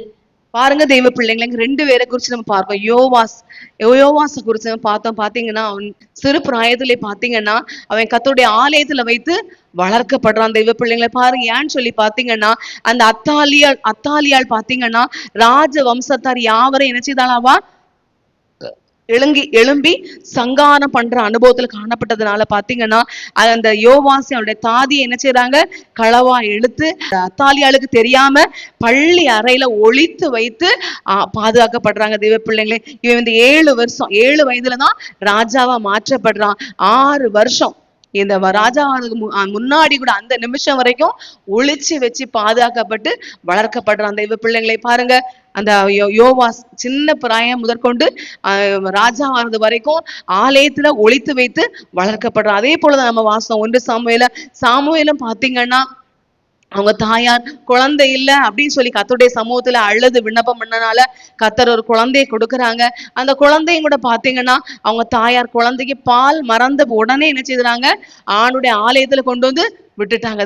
வேதத்துல அந்த வசனம் வாசிக்கும் போது பிள்ளை இன்னும் குழந்தையா இருந்து பாருங்க, பால் மறந்த குழந்தை கர்த்தருடைய ஆலயத்துல கொண்டு வந்து விட்டுச்சாங்க தெய்வ பிள்ளைகளை. பாருங்க, இவங்க 2 பேருமே பாத்தீங்கன்னா ஆலயத்துல தேவனுடைய மறைவுல இருக்கிறவங்க ஆலய பிரகாரங்கள்ல வைத்து கர்த்தர் நினைச்சாங்க அவங்கள உயர்த்துகிறார் என்று பார்க்க தெய்வ பிள்ளைங்களை. பாருங்க, யோவாஸ் சாமுவேல் ஆண்டுடைய ஆலயத்திலே இருந்து நினைச்சாங்க வளர்க்கப்படுறாங்க தெய்வ பிள்ளைங்களை. பாருங்க, அவங்களுடைய ஜீவியத்துல பாருங்க தெய்வ சமூகமே அவங்க வாழ்க்கையின் தஞ்சமாக, தெய்வ சமூகமே அவங்களுடைய வாழ்க்கையின் மேன்மையாக என்ன செய்யுது காணப்பட தெய்வ பிள்ளைங்க. அவங்க சின்ன பிராயம் குழந்தையிலிருந்தே பாத்தீங்கன்னா ஆலயத்திலே வளர்னா தெய்வ சமூகத்தின் அனுபவங்கள், தெய்வ சமூகத்தின் மேன்மைகள், தெய்வ சமூகத்தினுடைய காரியத்தை என்ன செய்திருப்பாங்க, அவங்க பார்த்திருப்பாங்க, அறிந்திருப்பாங்க.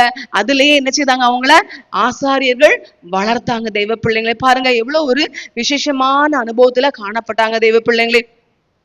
பாருங்க, நம்முடைய ஜீவியத்துல கூட பாருங்க கர்த்தருடைய சமூகத்துல நம்ம வரும்போது பாருங்க, நம்ம மன கலக்கத்தோட வரோம், மன வேதனையோட வரோம். ஆண்டவர் நினைச்சாங்க நல்ல ஒரு சமாதானத்தை தாராங்க. குழப்பத்தோடி வரோம், என்ன செய்யணும் ஆண்டவரே, இதுக்கு மேற்பட்டு நான் என்ன செய்யணும், என்ன முடிவு எடுக்கணும் அப்படின்னு சொல்லி நம்ம வாரோம். ஆண்டவர் நினைச்சாங்க நமக்கு நல்ல ஒரு ஆலோசனைகளை தாராங்க தெய்வ பிள்ளைங்களே. நம்ம கர்த்தருடைய சமூகத்து இப்படி எல்லாம் பிரச்சனையா இருக்குது, நான் என்ன செய்ய அப்படின்னு சொல்லி அனுபவத்துல வரும்போது கர்த்தர் நமக்கு என்ன செய்றாங்க, ஒரு பாதுகாப்பை தாராங்க தெய்வ பிள்ளைங்களே. இப்படி நம்முடைய வாழ்க்கையில ஒவ்வொரு சத்துருக்களினால நம்முடைய வாழ்க்கையில பிரச்சனைகள் வரும்போது தெய்வ சமூகத்தில் நம்ம விழுந்து கிடக்கும் போது பாத்தீங்கன்னா சத்துருக்களின் எல்லா அனுபவத்துக்கும் நீங்களாக்கப்பட்ட ஒரு அனுபவத்துல ஒரு ஜெயத்தை தரதுக்கு கர்த்தர் செய்றாங்க, உதவி செய்யக்கூடியவங்களா காணப்படுறாங்க தெய்வ பிள்ளைங்களே. பாருங்க, தெய்வ சமூகம் உலகத்துல எவ்வளவோ பணமும் பொருளும் கொடுத்து எங்கெங்க சமாதானத்தை சந்தோஷத்துக்கு எங்கெல்லாம் போறாங்க வாராங்க, ஆனா தெய்வ சமூகத்துல இருக்கக்கூடிய மேன்மை, அதுல இருக்க ஒரு ஆசீர்வாதத்தை எவ்வளவு பணம் கொடுத்தாலும் கிடைக்க கூடாத ஒரு அனுபவமான ஒரு பொக்கிஷமாக ஒரு சொத்தாக என்ன செய்து காணப்படுது பிள்ளைங்களை. பாருங்க, நம்ம ஆண்டோர் சமூகத்துல அழுகையோட விண்ணப்பத்தோட கவலையோட வாரோம், ஆனா மன ஆறுதலோட நம்பிக்கையோட தைரியத்தோட ஒரு விசுவாசத்தோட புது பலத்தோட நாம கூட செத்து போன அனுபவத்துல காணப்படும். ஒருத்தங்களை பார்த்தா பேசினா அவங்களுக்கு ஒரு நம்பிக்கை கொடுக்கக்கூடியவங்க, அவங்களுக்கு ஒரு 4 வார்த்தை தேவனுக்குள் பலப்பட, தேவனுக்குள் நம்பிக்கை வைக்க, தேவனுக்குள் அவங்க ஊன்றி வளர விதத்துல நம்ம என்ன செய்யறோம், நம்மளை கர்த்தர் என்ன செய்றாங்க, கருவியா மாற்றப்படுறாங்க தெய்வ பிள்ளைங்களே. அதனாலதான் பாருங்க சங்கீதக்காரன் தாவீது சொல்றாரு, அந்த நாட்கள்ல ஆலயமே இல்லை, ஆனா சொல்றாரு கர்த்தரிடத்துல ஒன்றை நான் கேட்டேன் அதையே நான் நாடுவேன், கர்த்தருடைய ஆலயத்துல ஆராய்ச்சி செய்யும்படியாகும் அப்படின்னு சொல்லி தேவனுடைய ஆலயத்துல நான் ஆராய்ச்சி பண்ணணும், அவருடைய ஆலயத்துல நான் தங்கணும், அவருடைய ஆலயத்திலேயே நான் இருக்கணும் அப்படின்னு சொல்லி பாத்தீங்கன்னா தெய்வ சமூகத்துக்கு கர்த்தருடைய ஆலயத்துக்கு போவோம் வாருங்கள் என்று அவர்கள் எனக்கு சொன்ன போது மகிழ்ச்சியாய் காணப்பட்டேன். பாத்தீங்கன்னா இப்படி எல்லாம் அவருடைய வார்த்தை, அவருடைய அறிக்கை ஃபுல்லாவே பாத்தீங்கன்னா சங்கீதக்காரனை தாவீது கர்த்தருடைய ஆலயத்துல இருந்து கர்த்தருடைய கிருபையை நான் சிந்தித்துக் கொண்டிருக்கிறேன், கர்த்தருடைய ஆலயத்துல நான் பச்சையான ஒலிவ மரத்தை போல இருக்கிறேன், அநேகமாயிரம் பொன் வெள்ளி பார்க்க நீர் விளம்பின வேதமே எனக்கு நலம், கர்த்தருடைய ஆலயத்திலிருந்து உங்களை நாங்க ஆசீர்வதிக்கிறோம், கர்த்தருடைய ஆலயமாகிய வாசஸ்தலத்தையும் ஆண்டவர் மகிமை தங்கிய ஸ்தானத்தையும் நான் வாஞ்சிக்கிறேன் இப்படின்னு சொல்லி பாத்தீங்கன்னா ஒரு பெரிய ஒரு ராஜா.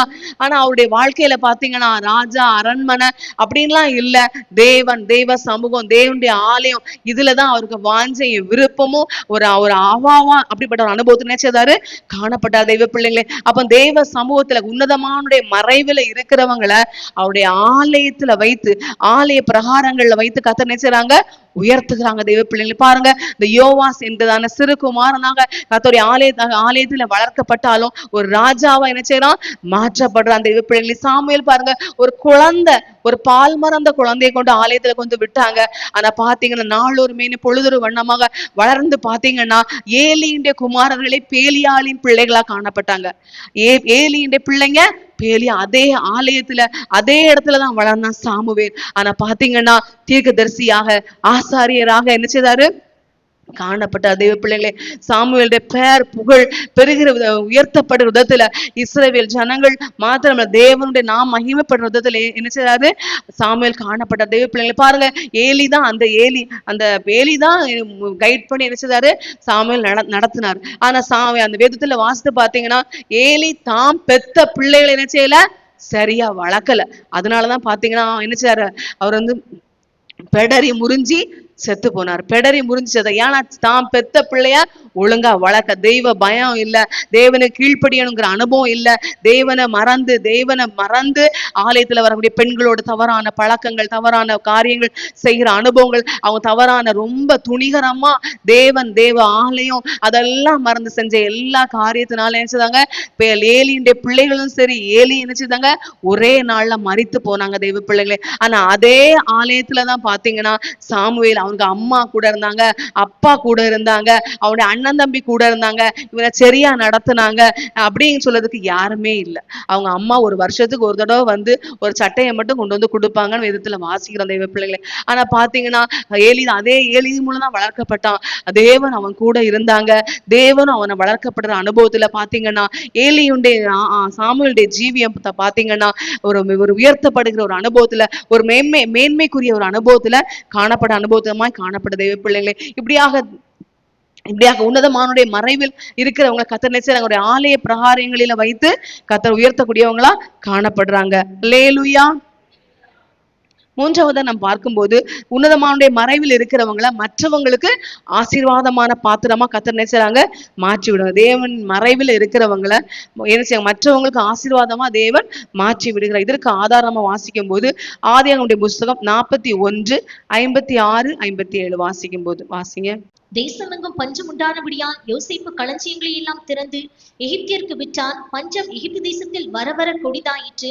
சகல தேசங்களிலும் பஞ்சம் கொடிதாயிருந்தபடியால் சகல தேசத்தார்களும் யோசேப்பினிடத்தில் தானியம் கொள்ளும்படி எகிப்துக்கு வந்தார்கள்.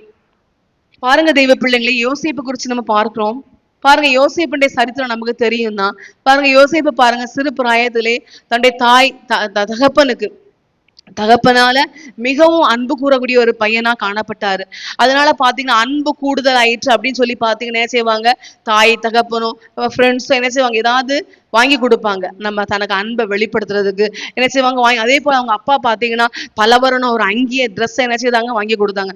வீட்டுல கூட 11 பசங்க இருக்கிறாங்க, அவங்களுக்கெல்லாம் வாங்கி கொடுக்கல, யோசேப்புக்கு மட்டும் வாங்கி கொடுத்தாங்க. அங்கதான் பிரச்சனையே ஆரம்பிச்சு தெய்வ பிள்ளைங்களை. பாருங்க பலவரணும் அங்கி வாங்கி கொடுத்ததுனால கூட இருந்த சகோதரர்லாம் பொறாமப்பட்டாங்க. அது மாத்திரம் ரெண்டாவது பாத்தீங்கன்னா யோசேப்பு சொப்பனம் பார்த்து சொன்னார். 2 சொப்பனம். அந்த சொப்பனத்தை பார்த்தோம். சொப்பனத்திலேயே யோசேப்பு சூரியனும் சந்திரனும் 11 நட்சத்திரங்களும் என்ன வணங்குனதுன்னு சொன்னாரு. அவ்வளவுதான் முடிஞ்சு. அவங்க என்ன செய்தாங்க, அதுக்கு பிற்பாடு பாத்தீங்கன்னா யோசேப்ப வித்தியாசமா பார்த்தாங்க. அவங்க அப்பா கூட என்ன நானும் உன் தாயுமா வணங்கணுமா அப்படின்னு சொல்லி அவங்க யோசேப்பு யாக்கோபும் கேட்கிறாரு. ஆனா இவங்க சகோதரர்கள் அதுக்கு பிற்பாடு பாத்தீங்கன்னா ஏற்கனவே ட்ரெஸ் வாங்கி கொடுத்ததே ஒரு இது இருந்துச்சு.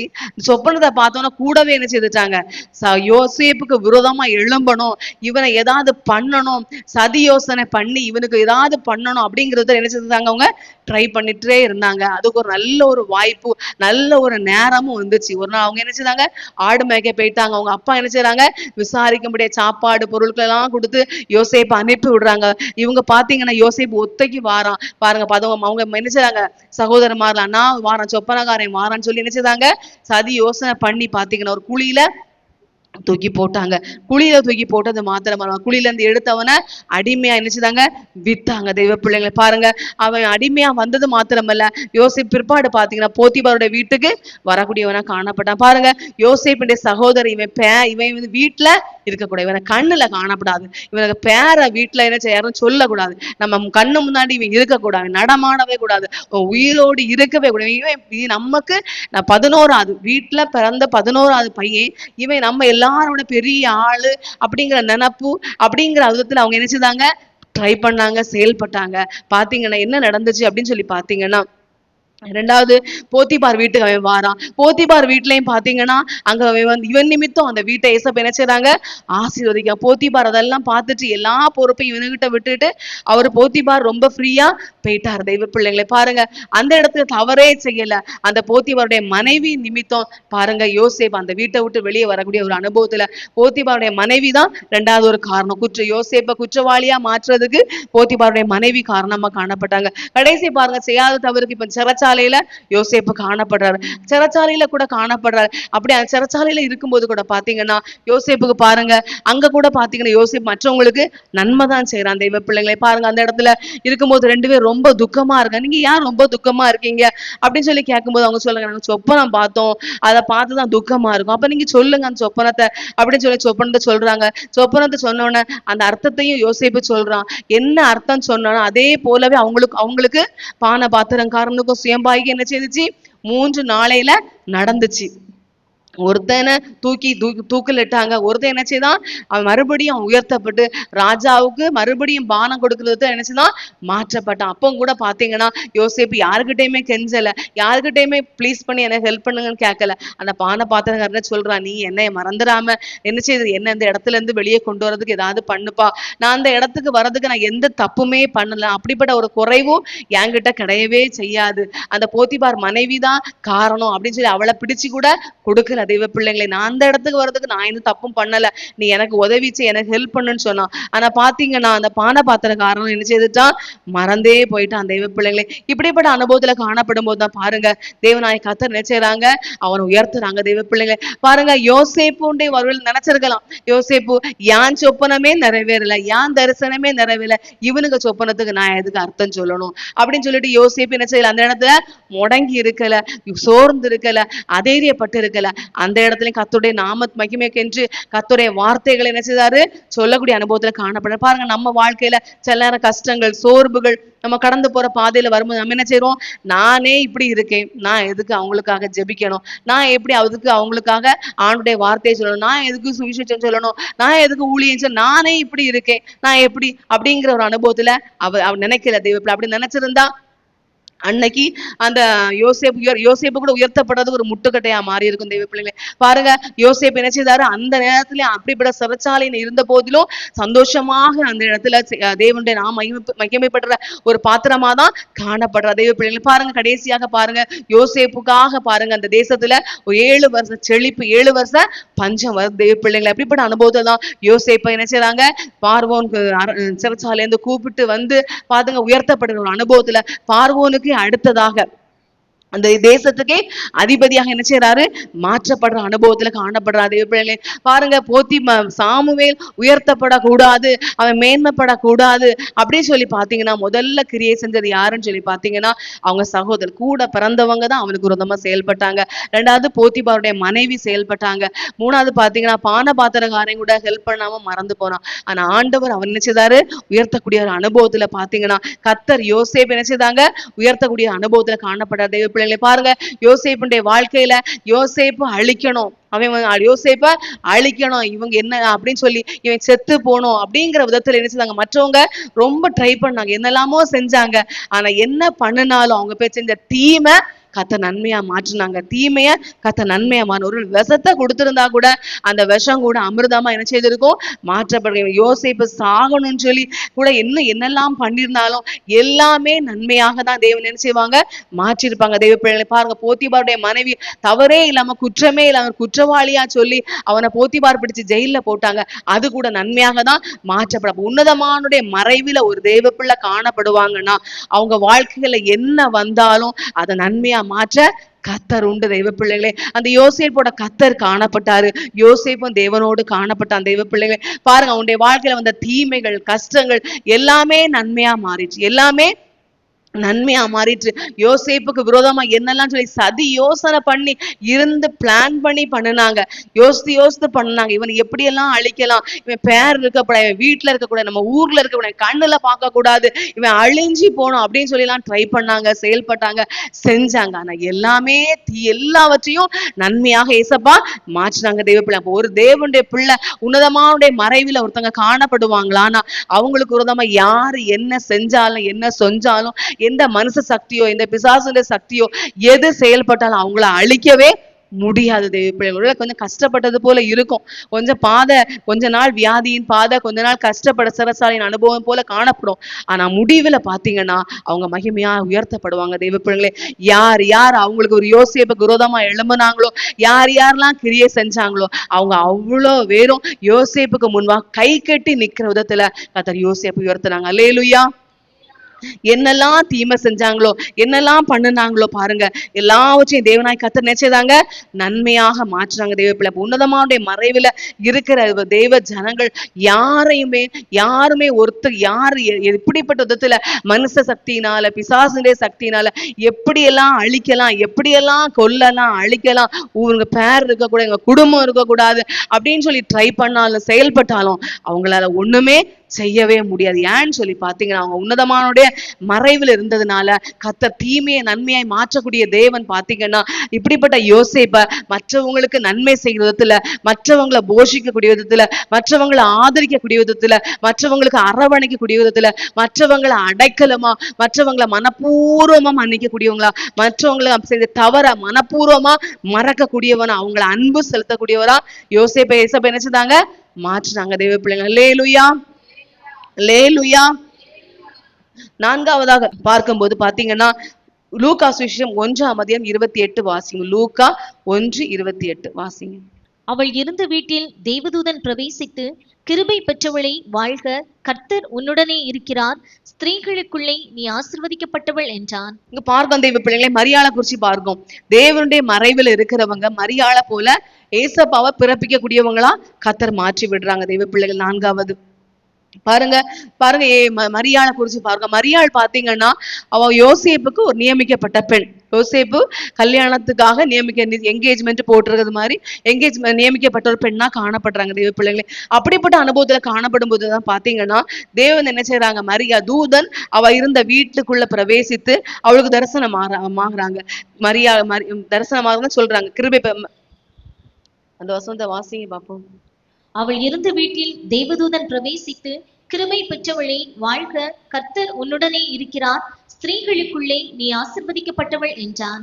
பாருங்க, தேவதூதன் சொல்றாரு, கிருபை பெற்றவளே வாழ்க, கர்த்தர் உன்னுடனே இருக்கிறார், ஸ்திரீகளுக்குள்ளே நீ ஆசீர்வதிக்கப்பட்டவள் அப்படின்னு சொல்லி பாருங்க. எவ்வளவோ கன்னி பெண்கள் காணப்பட்டாங்க, எவ்வளவோ அந்த ஊர்ல தேசத்துல எவ்வளவோ பிள்ளைங்க காணப்பட்டிருப்பாங்க. ஆனா முழு பரலோக ராஜ்யமே ஒரு இயேசு கிறிஸ்துவ பெற்றெடுக்கிறதுக்கு செலக்ட் பண்ணது யாருன்னு சொல்லி பாத்தீங்கன்னா இந்த மரியாளா தான் காணப்படுறாங்க. தெய்வ பிள்ளைகளை பாருங்க, சொல்றாரு, கிருபை பெற்றவன் நீ, பெண்களுக்குள்ளே கிருபை பெற்றவங்க, கர்த்தர் உன்னோட இருக்கிறாங்க, நீ ஒரு ஆசீர்வதிக்கப்பட்டவள் அப்படின்னு சொல்றாங்க.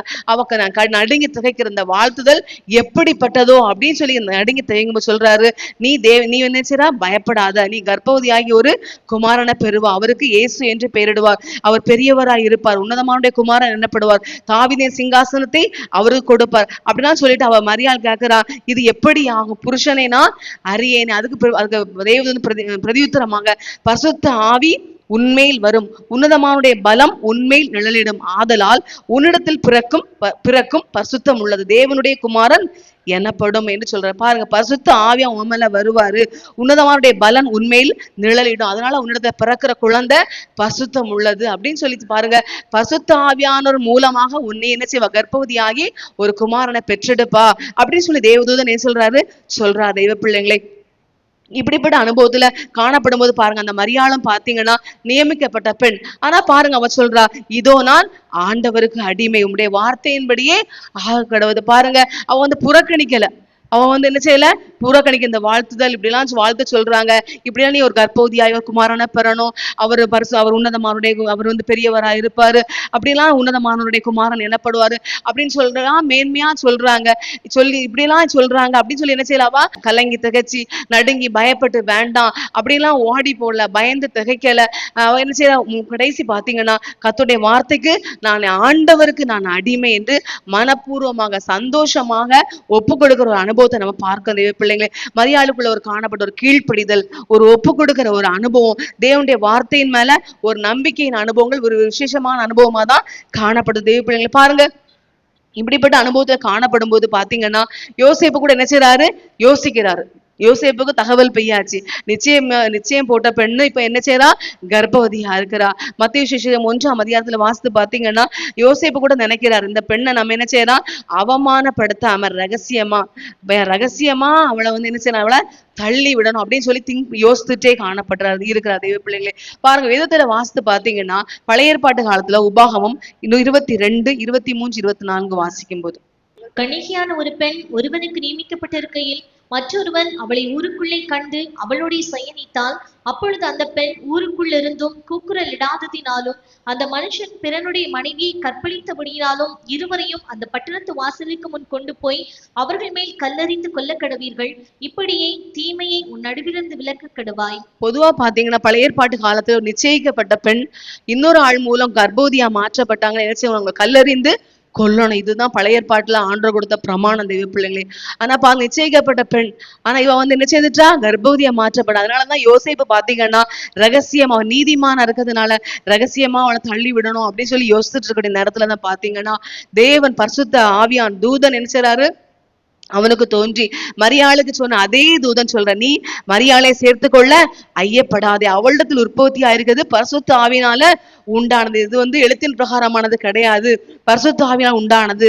அவள் ஒரு குமாரனை பெறுவாள், அவருக்கு இயேசு என்று பெயரிடுவாயாக, ஏனெனில் அவர் தமது ஜனங்களின் பாவங்களை நீக்கி அவர்களை ரட்சிப்பார் அப்படிங்கிற ஒரு அனுபவம் என்ன செய்து, அவர் சத்தம் கேட்டதுனால பாத்தீங்கன்னா யோசேப்பும் சந்தேகப்படாம அதுக்கு பிற்பாடு அப்படிப்பட்ட எந்த விதமான எண்ணமோ சிந்தனையோ யோசனை இல்லாம மரியாள சந்தோஷமா சேர்த்து கொண்டு அவங்க என்ன கணவன் மனைவியா என்ன செய்றாங்க, காணப்படுற அனுபவத்துல வாழக்கூடியவங்க என்ன செய்றாங்க, காணப்பட்டு அதுக்கு பிற்பாடு மரியாதை என்ன செய்றாங்க, இயேசு கிறிஸ்துவ பெற்றெடுக்கக்கூடியவங்களா காணப்பட்டாங்க தெய்வ பிள்ளைங்களை. பாருங்க, எப்படி ஒரு உண்மையாவே யோசித்து பாத்தீங்கன்னா இது வந்து ஒரு மிகப்பெரிய ஒரு சவாலான ஒரு விஷயம் தான் தெய்வ பிள்ளைங்களே. உலகத்துல பாத்தீங்கன்னா பரிசுத்த ஆவியின் மூலம் எவ்வளவோ அற்புதங்கள் நடந்திருக்கு, அதிசயங்கள் நடந்திருக்கு, நம்ம பார்க்கிறோம் கேட்கிறோம். இன்னைக்கு கூட பரிசுத்த ஆவியின் மூலம் எவ்வளவு நன்மைகள் அற்புதங்கள் விடுதலைகள் நடக்கான பரிசுத்த ஆவியான மூலம் ஒரு குழந்தை உருவாகி குழந்தை வளர்ந்து அந்த குழந்தையை பெற்றெடுக்கிற ஒரு அனுபவம், அப்படிப்பட்ட அனுபவம் இதுதான் சரித்திரத்திலே ஒரு முதல் முறையான அனுபவமா காணப்படுது தெய்வ பிள்ளைங்களே. பாருங்க, பரிசுத்த ஆவியின் மூலமா இயேசு கிறிஸ்து உற்பத்தியாக்கப்பட்டு இயேசு என்ன செய்றாங்க, பாலகனாக அவர் குமாரனாக வெளிப்படுறாங்க தெய்வ பிள்ளைகளே. இயேசு கிறிஸ்து பாருங்க, அந்த அதே போலதான் நம்முடைய ஜீவியத்துல கூட இந்த பரிசுத்த ஆவியின் மூலமாக இயேசு கிறிஸ்து உற்பத்தி ஆக்கப்பட்டது போல நம்முடைய தனிப்பட்ட ஒவ்வொருடைய ஜீவியத்திலும் பரிசுத்த ஆவியை நம்ம ஒப்பு கொடுக்க இயேசு கிறிஸ்து நமக்குள்ள என்ன செய்வாங்க, பிறப்பிக்கப்படுவாங்க. நம்முடைய சுபாவங்கள் மாற்றப்பட்டு நம்முடைய ஜீவியங்கள் மாற்றப்படுகிற அனுபவத்துல நாமும் இயேசுவை எப்படி இந்த பூமியில நன்மை செய்கிற அனுபவத்துல காணப்பட்டாங்களோ, மரண பரியந்தம் சிலுவையில கூட தன்னை தாழ்த்தினாங்களோ, நான் சாந்தமும் மனத்தாழ்மையுமா இருக்கிறேன் என்ற அனுபவத்துல தன்னை காரி துப்புனவங்களை கூட என்ன செய்தாங்க, மன்னிச்சாங்க, மறந்தாங்க தெய்வ பிள்ளைங்க. அப்ப நம்முடைய வாழ்க்கையில கூட நாமும் கூட பரிசுத்த ஆவியானுக்கு ஒப்பு கொடுக்க நாமும் என்ன செய்வோம், இயேசு கிறிஸ்துவை பெற்றெடுக்கிற விதத்துல, இயேசுவை வெளிப்படுத்துறதுல, தேவனுக்காய் வாழ்கிற விதத்துல நாமும் கூட ஜெயங்கொண்ட ஆண் பிள்ளையாய் பரிசுத்த ஆவியின் மூலமாக இயேசு கிறிஸ்து நமக்குள்ள உருவாகிறதுனால நாமும் ஜெயங்கொண்ட ஆண் பிள்ளையாக நாமும் என்ன செய்யறோம், நாம் மாற்றப்படக்கூடியவங்களாய் காணப்படும். அல்லேலூயா. ஐந்தாவதாக பாத்தீங்கன்னா உன்னதமானுடைய மறைவில் இருக்கிறவங்க எல்லாவற்றையும் வெறுக்கக்கூடியவங்களாக மாற்றப்படுவாங்க தெய்வ பிள்ளைங்களே. எபிரேயருடைய புஸ்தகம் 11ஆம் அதிகாரம் 24, 25 வாசிங்க. விசுவாசத்தினாலே மோசே தான் பெரியவனான போது பார்வோனுடைய குமாரத்தின் மகன் எண்ணப்படுவதை வெறுத்து அநித்தியமான பாவ சந்தோஷங்களை அனுபவிப்பதை பார்க்கிலும் தேவனுடைய ஜனங்களோட துன்பத்தை அனுபவிப்பதை தெரிந்து கொண்டு இனிவரும் பலன்மேல் நோக்கமாயிருந்து எகிப்தில் உள்ள பொக்கிஷங்களிலும் கிறிஸ்துவின் நிமித்தம் வரும் நிந்தையை அதிக பாக்கியம் என்று எண்ணினார். பாருங்க தெய்வ பிள்ளைங்களே, நம்ம அங்க மோசையை குறிச்சு பார்க்கணும் தெய்வ பிள்ளைங்களே. பாருங்க, மோசையுடைய ஜீவியத்துல பாத்தீங்கன்னா பிறந்த நாட்கள்ல பாத்தீங்கன்னா ராஜா ஒரு கட்டளை கொடுக்கிறார். ஏன்னா இஸ்ரவேல் ஜனங்கள் என்ன செய்துட்டாங்க, பெருகிக்கிட்டே இருக்கிறாங்க, அதனால அவங்க பெருக்கத்தை தடை பண்ணணும் அப்படின்னு சொல்லி பாத்தீங்கன்னா பிறக்கக்கூடிய ஆண் பிள்ளைகள் எல்லாம் நதியில போட்டுறணும் அப்படின்னு சொல்லி பாத்தீங்கன்னா மருத்துவச்சிகளுக்கு நர்ஸ் மாத்த ஒரு அலோன்ஸ் கொடுக்குறாரு. என்னன்னு சொல்லி பாத்தீங்கன்னா, நீங்க வந்து பெண்களுக்கு பிரசவம் பார்க்கும்போது அவங்க ஆம்பளை பிள்ளை பிறந்தாங்கன்னா என்ன செய்யுங்க, அப்பமே கொன்னு போட்டுருங்க, பெண்பிள்ளை பிள்ளையெல்லாம் விடுங்க, ஆம்பளை பிள்ளையான என்ன செய்யணும், கொன்னு போட்டுறணும் அப்படின்னு சொல்லி ஒரு கட்டளை கொடுக்குறாங்க. ஆனா அந்த மருத்துவச்சிகள் பாத்தீங்கன்னா தேவனுக்கு பயந்ததுனால அப்படிப்பட்ட தவறு அவங்க செய்யவே இல்லை தெய்வ பிள்ளைங்க. ராஜாக்கு நல்ல ஒரு உத்தரவு கொடுத்துருவாங்க. அந்த எபிரேய ஸ்திரீகள் பயங்கர பலசாலிகள், நாங்க முன்னாடி அவங்களுக்கு குழந்தை பிறந்துரும் அப்படின்னு சொல்லி என்ன செய்றாங்க, ராஜாக்கே நல்ல அட்வைஸ் பண்றதுல மருத்துவச்சிகள் காணப்பட்டாங்க தெய்வ பிள்ளைங்களே. அதனால மருத்துவச்சிகளை கத்த நினைச்சாங்க, ஆசிரியக்கூடியவங்களா காணப்பட்டாங்க. இப்படிப்பட்ட அனுபவத்துலதான் பிறந்தது யாருன்னு சொல்லி பாத்தீங்கன்னா மோசே. அந்த காலகட்டத்துல அந்த மோசையை பாத்தீங்கன்னா அவங்க அப்பா அம்மா ரொம்ப அழகான குழந்தை அப்படின்னு சொல்லி பாத்தீங்கன்னா 3 மாசம் ஒளிச்சு வச்சாங்க தெய்வப்பிள்ளை. அதுக்கு பிற்பாடு அவங்களுக்கு ஒளிச்சு வைக்கிறதுக்கு முடியல. அதனால என்ன செஞ்சாங்கன்னு பாத்தி, ஒரு நாணல் பெட்டி, அழகான ஒரு பெட்டியை செஞ்சு அந்த பெட்டிக்குள்ள மோசே குழந்தைய கடத்தி அதை என்ன செய்ய நதியோரமா விட்டுட்டாங்க. அவங்க விட்டுட்டு என்ன செய்தாங்க, வேடிக்கை பார்த்துட்டாங்க தூரமா என்ன நடக்குது இந்த குழந்தைக்கு அப்படின்னு சொல்லி பார்த்துட்டு இருக்கக்கூடிய சமயத்துல பாத்தீங்கன்னா பார்வோனுடைய குமாரத்தி அந்த நதியில ஸ்நானம் பண்ண வாரா. அவ வந்து குளிக்கணும்னு வரக்கூடிய சமயத்துல பாத்தீங்கன்னா அந்த நாணல் பெட்டியை பாக்குறா. அதை தாதிமார்ட்ட சொல்லி எடுக்கிறாங்க. எடுத்து பார்த்தா ஒரு அழகான குழந்தை. அவ அந்த குழந்தைய பார்த்தா அவளுக்கு கூட அந்த குழந்தை மேல ஒரு ஆசை வந்துட்டு, அப்ப அந்த குழந்தைய நம்ம என்ன செய்வோம், நம்ம வளர்ப்போம் அப்படின்னு சொல்லி அவளுக்கு ஒரு ஆசை வந்ததுனால நதியில கிடைச்ச நதியில ஜலத்துல நான் எடுத்தேன்னு சொல்லி மோசேன் பேரும் சொல்லி பேரை விட்டு அவனை என்ன செய்யறா, வளர்க்கிறான். அந்த டைம் தான் பாத்தீங்கன்னா மிரியாம் இதை தூரத்திலே ரகசியமா பார்த்துட்டு, இந்த பிள்ளைய வளர்க்கறதுக்கு நான் உங்களுக்கு ஒரு ஆள் கொண்டு வரட்டா அப்படின்னு சொல்லி கேட்டு, எந்த பிள்ளை அந்த மோசையை பெற்றெடுத்தாங்களோ அதே தாயை கொண்டு அந்த பார்வோனி குமாரத்தி விடுறா. அதே பெற்றெடுத்த தாயை மறுபடியும் அந்த குழந்தைக்கு பால் கொடுத்து குழந்தைய என்ன செய்யறாங்க, வளர்க்கிறாங்க.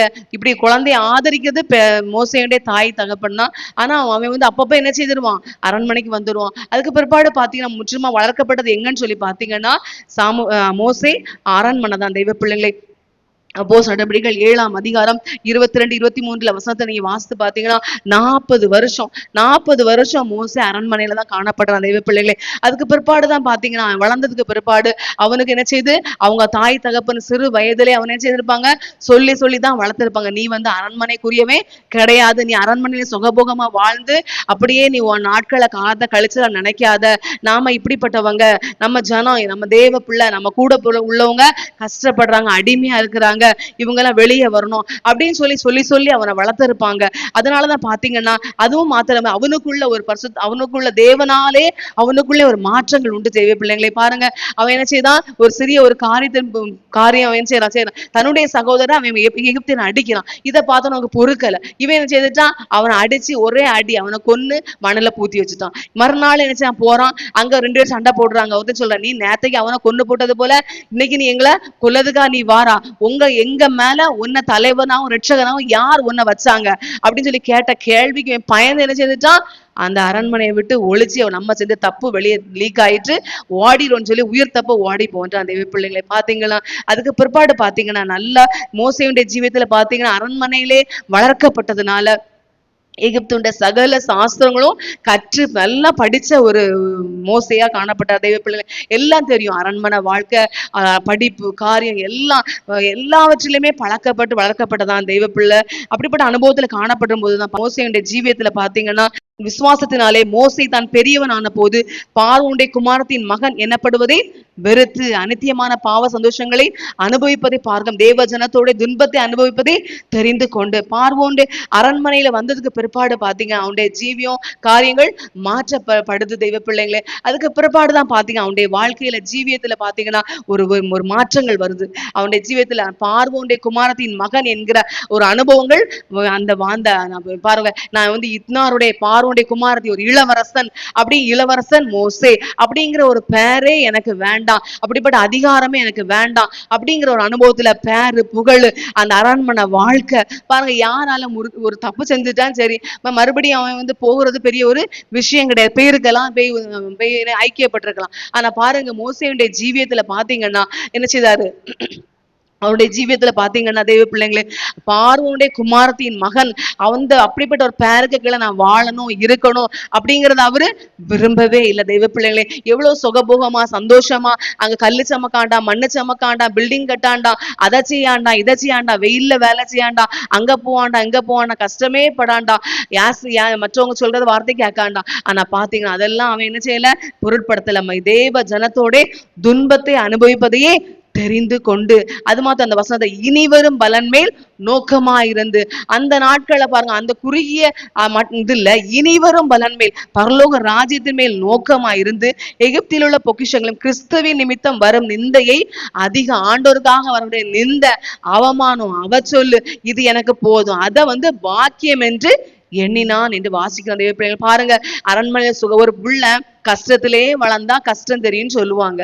ஆனா உண்மையா மோசே அவங்க தாய் பால் கொடுக்கறதுக்கு தான் அவங்க வீட்டுக்கு பேர், மற்றபடி ஃபுல்லாவே அரண்மனையில வளர்க்கப்பட்டவன். நல்ல சுகபோகமா நல்ல சந்தோஷமா சாப்பிட்டு ஆடி பாடி கஷ்டம்னு என்னன்னே தெரியாம வெயில் கூட அவன் மேல படுற அனுபவம் இல்லாம தான் மோசே வளர்க்கப்பட்டிருப்பான். ஆனா அவனுக்குள்ள ஒரு வெறுப்பு பாருங்க, நான் தேவ ஜனத்தோட துன்பத்தை தான் அனுபவிப்பேன், நான் நிந்தையை தான் நான் சுமப்பேன், நிந்தை எனக்கு போதும், இந்த எகிப்துல பொக்கிஷம் எனக்கு வேண்டாம் அப்படிங்கிற ஒரு வெறுப்பு, அப்படிப்பட்டதான் இருக்கு. அப்படி அந்த அவைகள் மேல ஒரு வெறுப்பின் அனுபவத்தை நாம பார்க்கிறோம். தெய்வ பிள்ளைங்களை பாருங்க, மோசேயுடைய வாழ்க்கையில பாருங்க, ஒரு பார்வோனுடைய குமாரத்தின் மகன் என்கிற ஒரு அனுபவத்தை முற்றுமா வெறுக்கக்கூடிய அனுபவத்துல அனித்தியமான பாவ சந்தோஷங்கள், அரண்மனையில கீத வாத்தியங்கள், ஆடல் பாடல் இப்படி சொல்லி எவ்வளவோ சந்தோஷத்துக்கு எவ்வளவோ காணப்படும். அந்த அவை எல்லாவற்றையும் விட்டு தேவனுக்காக துன்பப்படுறது பாடுபடுறத செலக்ட் பண்ற அனுபவத்துல எகிப்துல பொக்கிஷம், எவ்வளவு பொக்கிஷங்கள் இருந்திருக்கும், பொண்ணு வைடூரிய முத்து அது இதுன்னு சொல்லி எவ்வளவோ இருந்திருக்கும். தெய்வ பிள்ளைங்களே, அவை எல்லாவற்றையும் விட்டு கிறிஸ்து நிமித்தம் இனி வர பலன் மேல் நோக்கமா இருந்து வரும் நிந்த அவமானத்தை பாக்கியம் என்று எண்ணுகிற விதத்துல பாத்தீங்கன்னா மோசேயுடைய ஜீவியம் மாற்றப்பட. ஏன்னு சொல்லி பாத்தீங்கன்னா, உன்னதமானுடைய மறைவுல காணப்படுறவங்க எல்லாவற்றையும் இந்த பூமியில வெறுக்கக்கூடியவங்கள கர்த்தரை என்ன செய்வாங்க, மாற்றக்கூடியவங்களா காணப்படுறாங்க. அல்லேலூயா. நீங்களும் நானும் உன்னதமானுடைய மறைவிற்குள்ள இருப்போம். ஆனா நம்மளுடைய ஜீவியத்துல நாம என்ன செய்வோம், உலகத்துல காணப்படுற பணத்தின் மேல, பொருள் மேல, பொண்ணு மேல, பொண்ணெல்லாம் பாத்தீங்கன்னா இப்ப 1.5 லட்சம் ரூபாய்க்கு மேல ஒரு பவுன் கூடிட்டு, யாருக்காவது எத்தனை பவுன் எத்தனை லட்சம் வந்தாலும் ஆண்டருடைய பிள்ளைகளுக்கு என்ன செய்யாது, அதன் மேல ஆசையும் வராது, அது வேணும் அப்படிங்கிற எந்த ஒரு இதுவுமே ஒரு பொட்டு கூட இருக்காது, தேடனா கூட காண முடியாது தெய்வ பிள்ளைகளை. ஏன்னா அதை ஆண்டவரே உன்னதமானுடைய மறைவுல இருக்கிறதுனால அதை எல்லாவற்றையும் வெறுக்க வச்சுட்டாங்க தெய்வ பிள்ளைங்களை. நம்முடைய சபையிலையும் கூட பாருங்க, தெய்வ பிள்ளைங்க ஒரு சகோதரி அவங்க ரத்தன சிஸ்டருக்கு பாருங்க, சரித்த வியாதிகள்ல அவங்க தீர்மானம் பண்ண, எனக்கு இனி இது வேண்டாம், நான் ஆண்டோடைய பிள்ளையா நான் வாழுவேன், ஆண்டோருக்காக நான் ஒப்பு கொடுப்பேன்னு சொல்லி அவங்க தீர்மானம் பண்ணாங்க, பொருத்தனை பண்ணாங்க. இன்னைக்கு ஆண்டவர் அவங்க நல்லா வச்சிருக்கிறாங்க. ஆண்டோர் சமூகத்துல ஆண்டோடைய சமூகத்துல ஒரு ஜீவனுள்ள சாட்சியா அவர் ஆராதிக்கிறத கத்தர் அவங்கள வச்சிருக்காங்க. அப்ப கத்தரையை மாற்றுவாங்க, கத்தரையே அந்த வெறுப்பை தந்து, கத்தரை என்ன பொக்கிஷம் இருந்தாலும் சரி, என்ன பேரு புகழ் பணம் அது இதுன்னு எது இருந்தாலும் சரி, எல்லாவற்றையும் துச்சமாக எல்லாவற்றையும் வெறுக்கிற விதத்துல உன்னதமான மறைவுக்குள்ள இருக்கிறவங்களை கத்தர் மாற்றுவாங்க. இன்னைக்கும் கத்தர் இந்த ஆலயத்துல, நம்முடைய ஆலயத்துல நம்ம இருக்கிறவங்க அநேகரை நம்ம எல்லாரையுமே ஆண்டுடைய மறைவுக்குள்ள வச்சு பாருங்க, ஒவ்வொருத்தரும் எழுப்பி விட்டு சாட்சி சொல்லுங்கன்னு சொன்னா 1 மணி நேரம் பத்தாது. ஏன்னு சொன்னா அவ்வளவு நம்ம ஒவ்வொருவரும் இந்த மோசையை போல நம்மையும் இந்த உலகத்தில் உள்ளதான காரியங்கள், உலகத்தின் இன்பங்கள், சிற்றின்பங்கள், ஆசா பாசங்கள் இவை எல்லாவற்றையும் விட்டு வெறுத்து தேவனுக்காக, தேவனுடைய ராஜ்யத்துக்காக, தேவ ராஜ்யமே போதும், பரலோகமே போதும், என் வாழ்க்கை என் கத்தருக்கு அப்படின்னு ஒப்பு கொடுக்க விதத்துல கத்தர் நம்ம ஒவ்வொருவரையும் மாற்றி இருக்கிறாங்க. அல்லேலூயா. 6வதாக பாத்தீங்கன்னா, உன்னதமான மறைவுல இருக்கிறவங்க என்ன செய்வாங்கன்னு சொல்லி பாத்தீங்கன்னா, அவங்க ஆவிக்குள்ளாக மாற்றப்பட்டு பரலோக ராஜ்யத்தை பார்க்கக்கூடியவங்க என்ன செய்தாங்க, மாற்றப்படக்கூடியவங்களா காணப்படுறாங்க. வெளிப்படுத்தின விசேஷம் 4ஆம் அதிகாரம் 2வது வசனம், வெளிப்படுத்தல் 19:1-11 வாசிக்கும் போது, உடனே ஆவிக்குள்ளானே, அப்பொழுது இதோ வானத்தில் ஒரு சிங்காசனம் வைக்கப்பட்டிருந்தது, அந்த சிங்காசனத்தின் மேல் ஒருவர் வீற்றிருந்தார். வெளிப்படுத்தல் 19:1-11. இவைகளுக்கு பின்பு பரலோகத்தில் திரளான ஜனக்கூட்டம் இடிக்கிற ஆரவாரத்தை கேட்டேன். அவர்கள் அல்லேலூயா, இரட்சணியமும் மகிமையும் கனமும் வல்லமையும் நம்முடைய தேவனாகிய கர்த்தருக்கே உரியது. 11ஆம் வசனம். பின்பு பரலோகம் திறந்திருக்க கண்டேன், இதோ ஒரு வெள்ளை குதிரை காணப்பட்டது, அதன் மேல் ஏறி இருந்தவர் உண்மையும் சத்தியமும் உள்ளவர் எண்ணப்பட்டவர், அவர் நீதியாய் நியாயம் தீர்த்து யுத்தம் பண்ணுகிறார். இங்க பாருங்க தெய்வ பிள்ளைங்களே, யோவான், நம்ம அப்போஸ்தலனாகிய யோவான் பாருங்க, பத்மு தீவில தனிமையாய் ஒரு நாடு கடத்தப்பட்ட அனுபவத்துல காணப்படுற தெய்வ பிள்ளைங்களே பாருங்க, அவருடைய ஜீவியத்துல அந்த இடத்துல தனிமையா காணப்படுறார். அவருக்கு மனுஷ சந்தாரம், அவருக்கு பாத்தீங்கன்னா அவருக்கு அவர் ஒரு மனுஷனா காணப்படுறார். அவரை போல ஒருத்தங்களை பார்க்கறதுக்கு அந்த இடத்துல யாருமே கிடையாது. அப்படியே பார்க்கணும்னா எலும்பு கூடு கிடக்கும், மண்டவோடு கிடந்திருக்கும், கையெலும்பு காலெலும்பு இப்படிதான் கிடந்திருக்கும் தெய்வ பிள்ளைங்களே. மனுஷங்களை பார்க்கக்கூடிய வாய்ப்பே கிடையாது. நம்மளாம் இப்படிப்பட்ட தனிமைப்படுத்தப்பட்ட அனுபவத்துல, நாடு கடத்தப்பட்ட ஒரு அனுபவத்துல காணப்படுவோமா, நாம என்ன செஞ்சிருப்போம் தெய்வ பிள்ளைங்களா, ஐயோ இப்படி போட்டுட்டாங்களே, இப்படி என்ன வந்துட்டோமே, நம்ம என்ன செய்துருவோம், செத்துருவோம். இனி உலகத்துல நம்ம வாழ்ந்து என்னத்துக்கு, உலகத்துல இருந்து என்னத்துக்கு அப்படின்னு சொல்லி என்ன செய்வோம், அப்படிதான் எண்ணம் வரும், அப்படிதான் சிந்தனை வரும், அப்படிதான் யோசிப்பாங்க, ட்ரை பண்ணுவாங்க தெய்வ பிள்ளைகளை. ஆனா அப்போஸ்தலன் யோவான் உன்னதமானுடைய மறைவுக்குள் காணப்பட்டதுன்னு பாத்தீங்கன்னா, அவர்களுடைய வாழ்க்கை தனிமைங்கிற ஒரு அனுபவமே இல்ல தெய்வ பிள்ளை. அவரிடத்துல வாசியம், உடனே நான் ஆவிக்குள்ளாக மாற்றப்பட்டேன். பாருங்க, அவர் என்ன செய்தாராம், அவர் மனுஷன் அந்த இடத்துல வந்து ஒரு மனுஷனா அப்படிப்பட்ட ஒரு அனுபவத்துல மனுஷனை போல என்றது யோசிக்கல, அவர் ஆவிக்குள்ளாக மாற்றப்பட்டார் தெய்வ பிள்ளைகளே.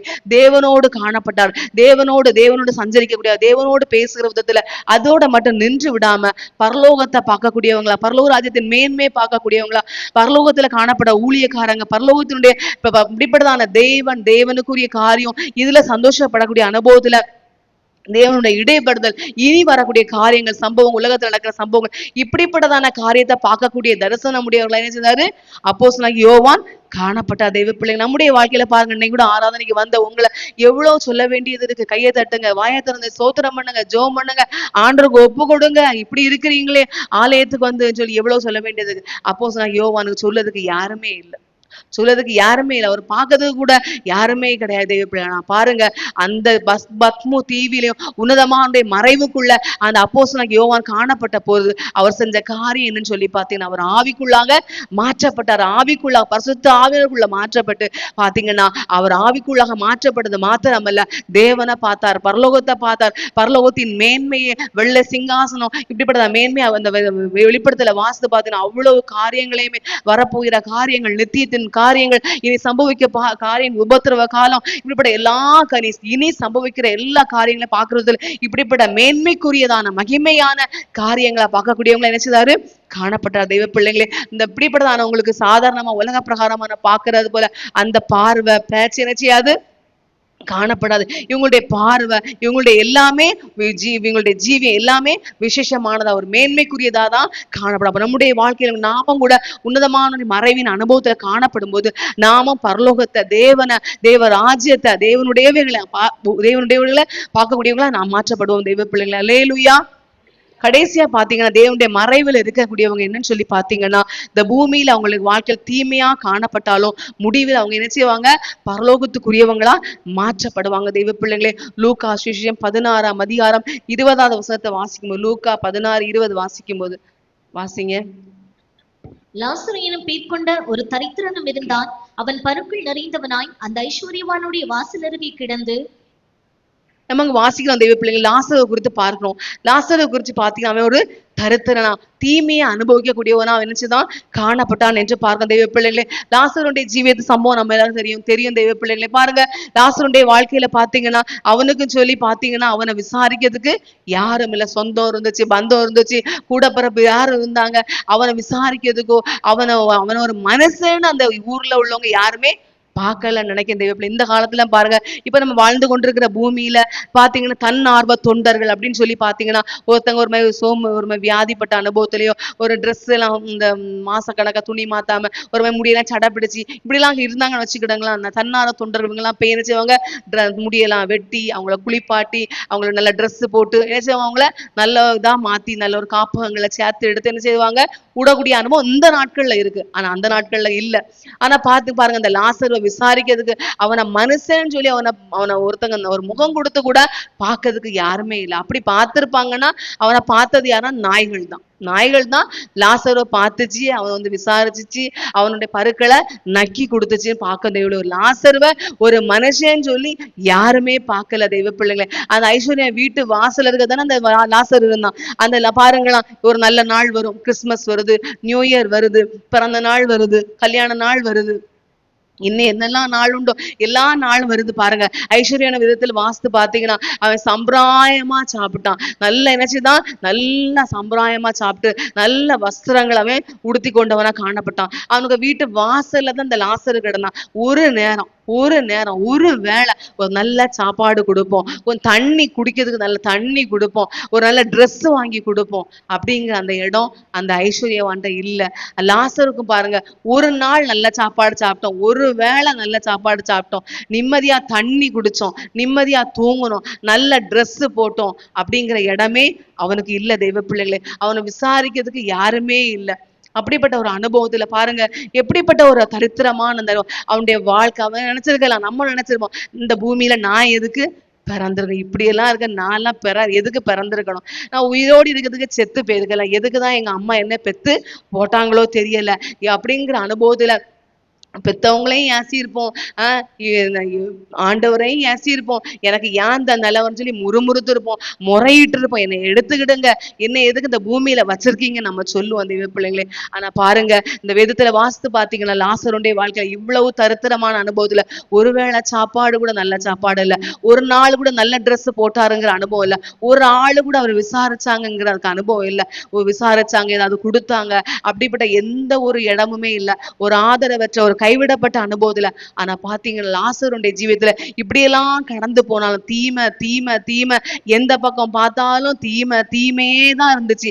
ஆனா பாத்தீங்கன்னா அவருடைய வாழ்க்கையில பரலோகத்துக்கு ஒரு நம்பிக்கையுடையவரா, பரலோக ராஜ்யத்தையே அடைக்கலமா கொண்டு அதையே எப்போதும் பார்க்க, தன்னை யாரும் பார்க்க வரல, தன்னை விசாரிக்கிறதுக்கு யாரும் இல்ல, நான் ஒரு அனாதையா இருக்கேன், நான் ஒரு புறக்கணிக்கப்பட்ட அனுபவத்துல இருக்கேன், நான் ஒதுக்கப்பட்ட அனுபவத்துல காணப்படுறேன், நான் கைவிடப்பட்ட அனுபவத்துல இருக்கேன் அப்படின்னு நினைச்செல்லாம் ஃபீல் பண்ணவோ யோசிக்கவோ திங்க் பண்ணவோ அப்படிலாம் அது நம்ம தான் இவ்வளவு பேசிக்கிட்டு இருக்கோம். லாஸ்ட் அதெல்லாம் லாசருடைய வாழ்க்கையில கேட்டு பார்த்தா அப்படிப்பட்ட எந்த ஒரு இதுக்குமே வாய்ப்பு இல்லாம தேவனை மட்டும் பார்த்து, அந்த வானத்தையே அண்ணாந்து பார்த்து, பரலோகத்தையே பார்த்து, ஏசப்பான்னு சொல்லி அவரையே பார்த்து, அவரையே நினைச்சு துதிச்சுட்டு மகிமைப்படுத்திட்டு அந்த நேரம் புலம்புனாரு, முறையிட்டாரு. அப்படிப்பட்ட அனுபவமே இல்லாம பரலோகத்தையே பார்த்து, பரலோக ராஜ்யத்தை நம்பிக்கையோட, ஆண்டவர் நான் செத்தா, அந்த பூமியில மரணம் உண்டு, நான் செத்தா நான் உங்ககிட்ட வரணும் ஆண்டவரே அப்படிங்கிற ஒரு அனுபவத்துல அந்த ஆத்துமா தேவனோடு இந்த உலகத்துல பணம் வேணும், பொருள் வேணும், சாப்பாடு வேணும், ட்ரெஸ் வேணும், எனக்கு நல்ல வீடு வேணும், காரு வேணும், சொத்து வேணும், சுகம் வேணும், அப்படி இருக்கணும், இப்படி இருக்கணும்,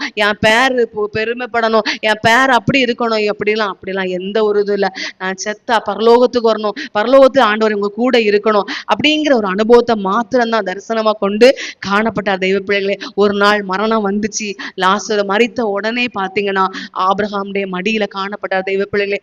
மரணம் வந்த பிற்பாடு தேவன் எங்க இருந்தாரோ அந்த இடத்துல லாசரு காணப்பட்டார், தேவன் எந்த இடத்துல இருந்தாரோ அந்த இடத்துல லாசரு காணப்பட்டான். பூமியில பாத்தீங்கன்னா சுத்தி சுத்தி தீமைதான், எங்க பார்த்தாலும் தீமைதான், தீமைக்கு உரியவன் அப்படின்னா லாசருன்னு சொல்லப்படுற விதத்துல காணப்பட்டான். ஆனா அவன் மரித்த போது தேவனோடு காணப்பட்டான். தேவ பிள்ளைகளை, வானத்தையும் பூமியையும் உண்டாக்கின, வானத்துக்கும் பூமிக்கும் சொந்தக்காரராகிய அந்த தேவனோடு ஆபிரகாமுடைய மடியில காணப்பட்ட விதத்துல இந்த லாசர் காணப்பட்டான். தெய்வ பிள்ளைங்களே, ஏன்னு சொல்லி பாத்தீங்கன்னா உன்னதமான தேவனுக்குடைய மறைவின் அனுபவத்துல இந்த லாசர் காணப்பட்ட தெய்வ பிள்ளைகள், நம்முடைய வாழ்க்கையில கூட நாமும் கூட உன்னதமானுடைய மறைவில் நாம் காணப்படும் போது கர்த்தர் நம்மளை என்ன செய்வாங்க, தேடி வந்து நம்மை சந்திக்கக்கூடியவங்களை காணப்படுறாங்க. தேவனுடைய மறைவில் நம்ம காணப்படும் போது ஆலய பிரகாரங்களில தெய்வ சமூகத்துல வச்சு கர்த்தர் நம்மளை உயர்த்துறாங்க. தேவனுடைய மறைவில் நம்ம காணப்படும் போது நாம மற்றவங்களுக்கு ஆசீர்வாதமான பாத்திரமா கர்த்தர் நம்மளை மாற்றுறாங்க. நாம கர்த்தருடைய மறைவில காணப்படும் போது ஏசப்பாவை போல நாம ஏசப்பாவை பிறப்பிக்கக்கூடியவங்களா கர்த்தர் நம்மளை மாற்றுறாங்க. தேவனுடைய மறைவில நம்ம காணப்படும் போது எல்லாவற்றையும் இந்த பூமியில காணப்படுற எல்லா ஆடம்பரங்கள், சிற்றின்பங்கள், பொண்ணு வெள்ளி, இப்படி எல்லாவற்றையும் வெறுக்கக்கூடிய ஒரு அனுபவத்துல கர்த்தர் நம்மளை மாற்றுறாங்க. தேவனுடைய மறைவின் அனுபவத்துல காணப்படும் போது நாம பரலோகத்தை, தேவனை, வரப்போகிற காரியங்களை பார்க்கக்கூடிய மகிமைக்குரியவங்களா கர்த்தர் நம்மளை மாற்றுறாங்க. தேவனுடைய மறைவில் நாம் காணப்படும் போது நாம் மரித்தா நாம் பரலோகத்துக்குரியவங்க, நித்தியத்துக்குரியவங்களா கர்த்தர் நம்மளை மாற்றுறாங்க. இந்த வார்த்தையின் மூலம் நாம் ஒவ்வொருவரும் உன்னதமான மறைவிலிருந்து இந்த ஆசீர்வாதங்களை பெற்றுக்கொள்ள கர்த்தர் நம்மை தகுதிப்படுத்துவாராக. ஆமென்.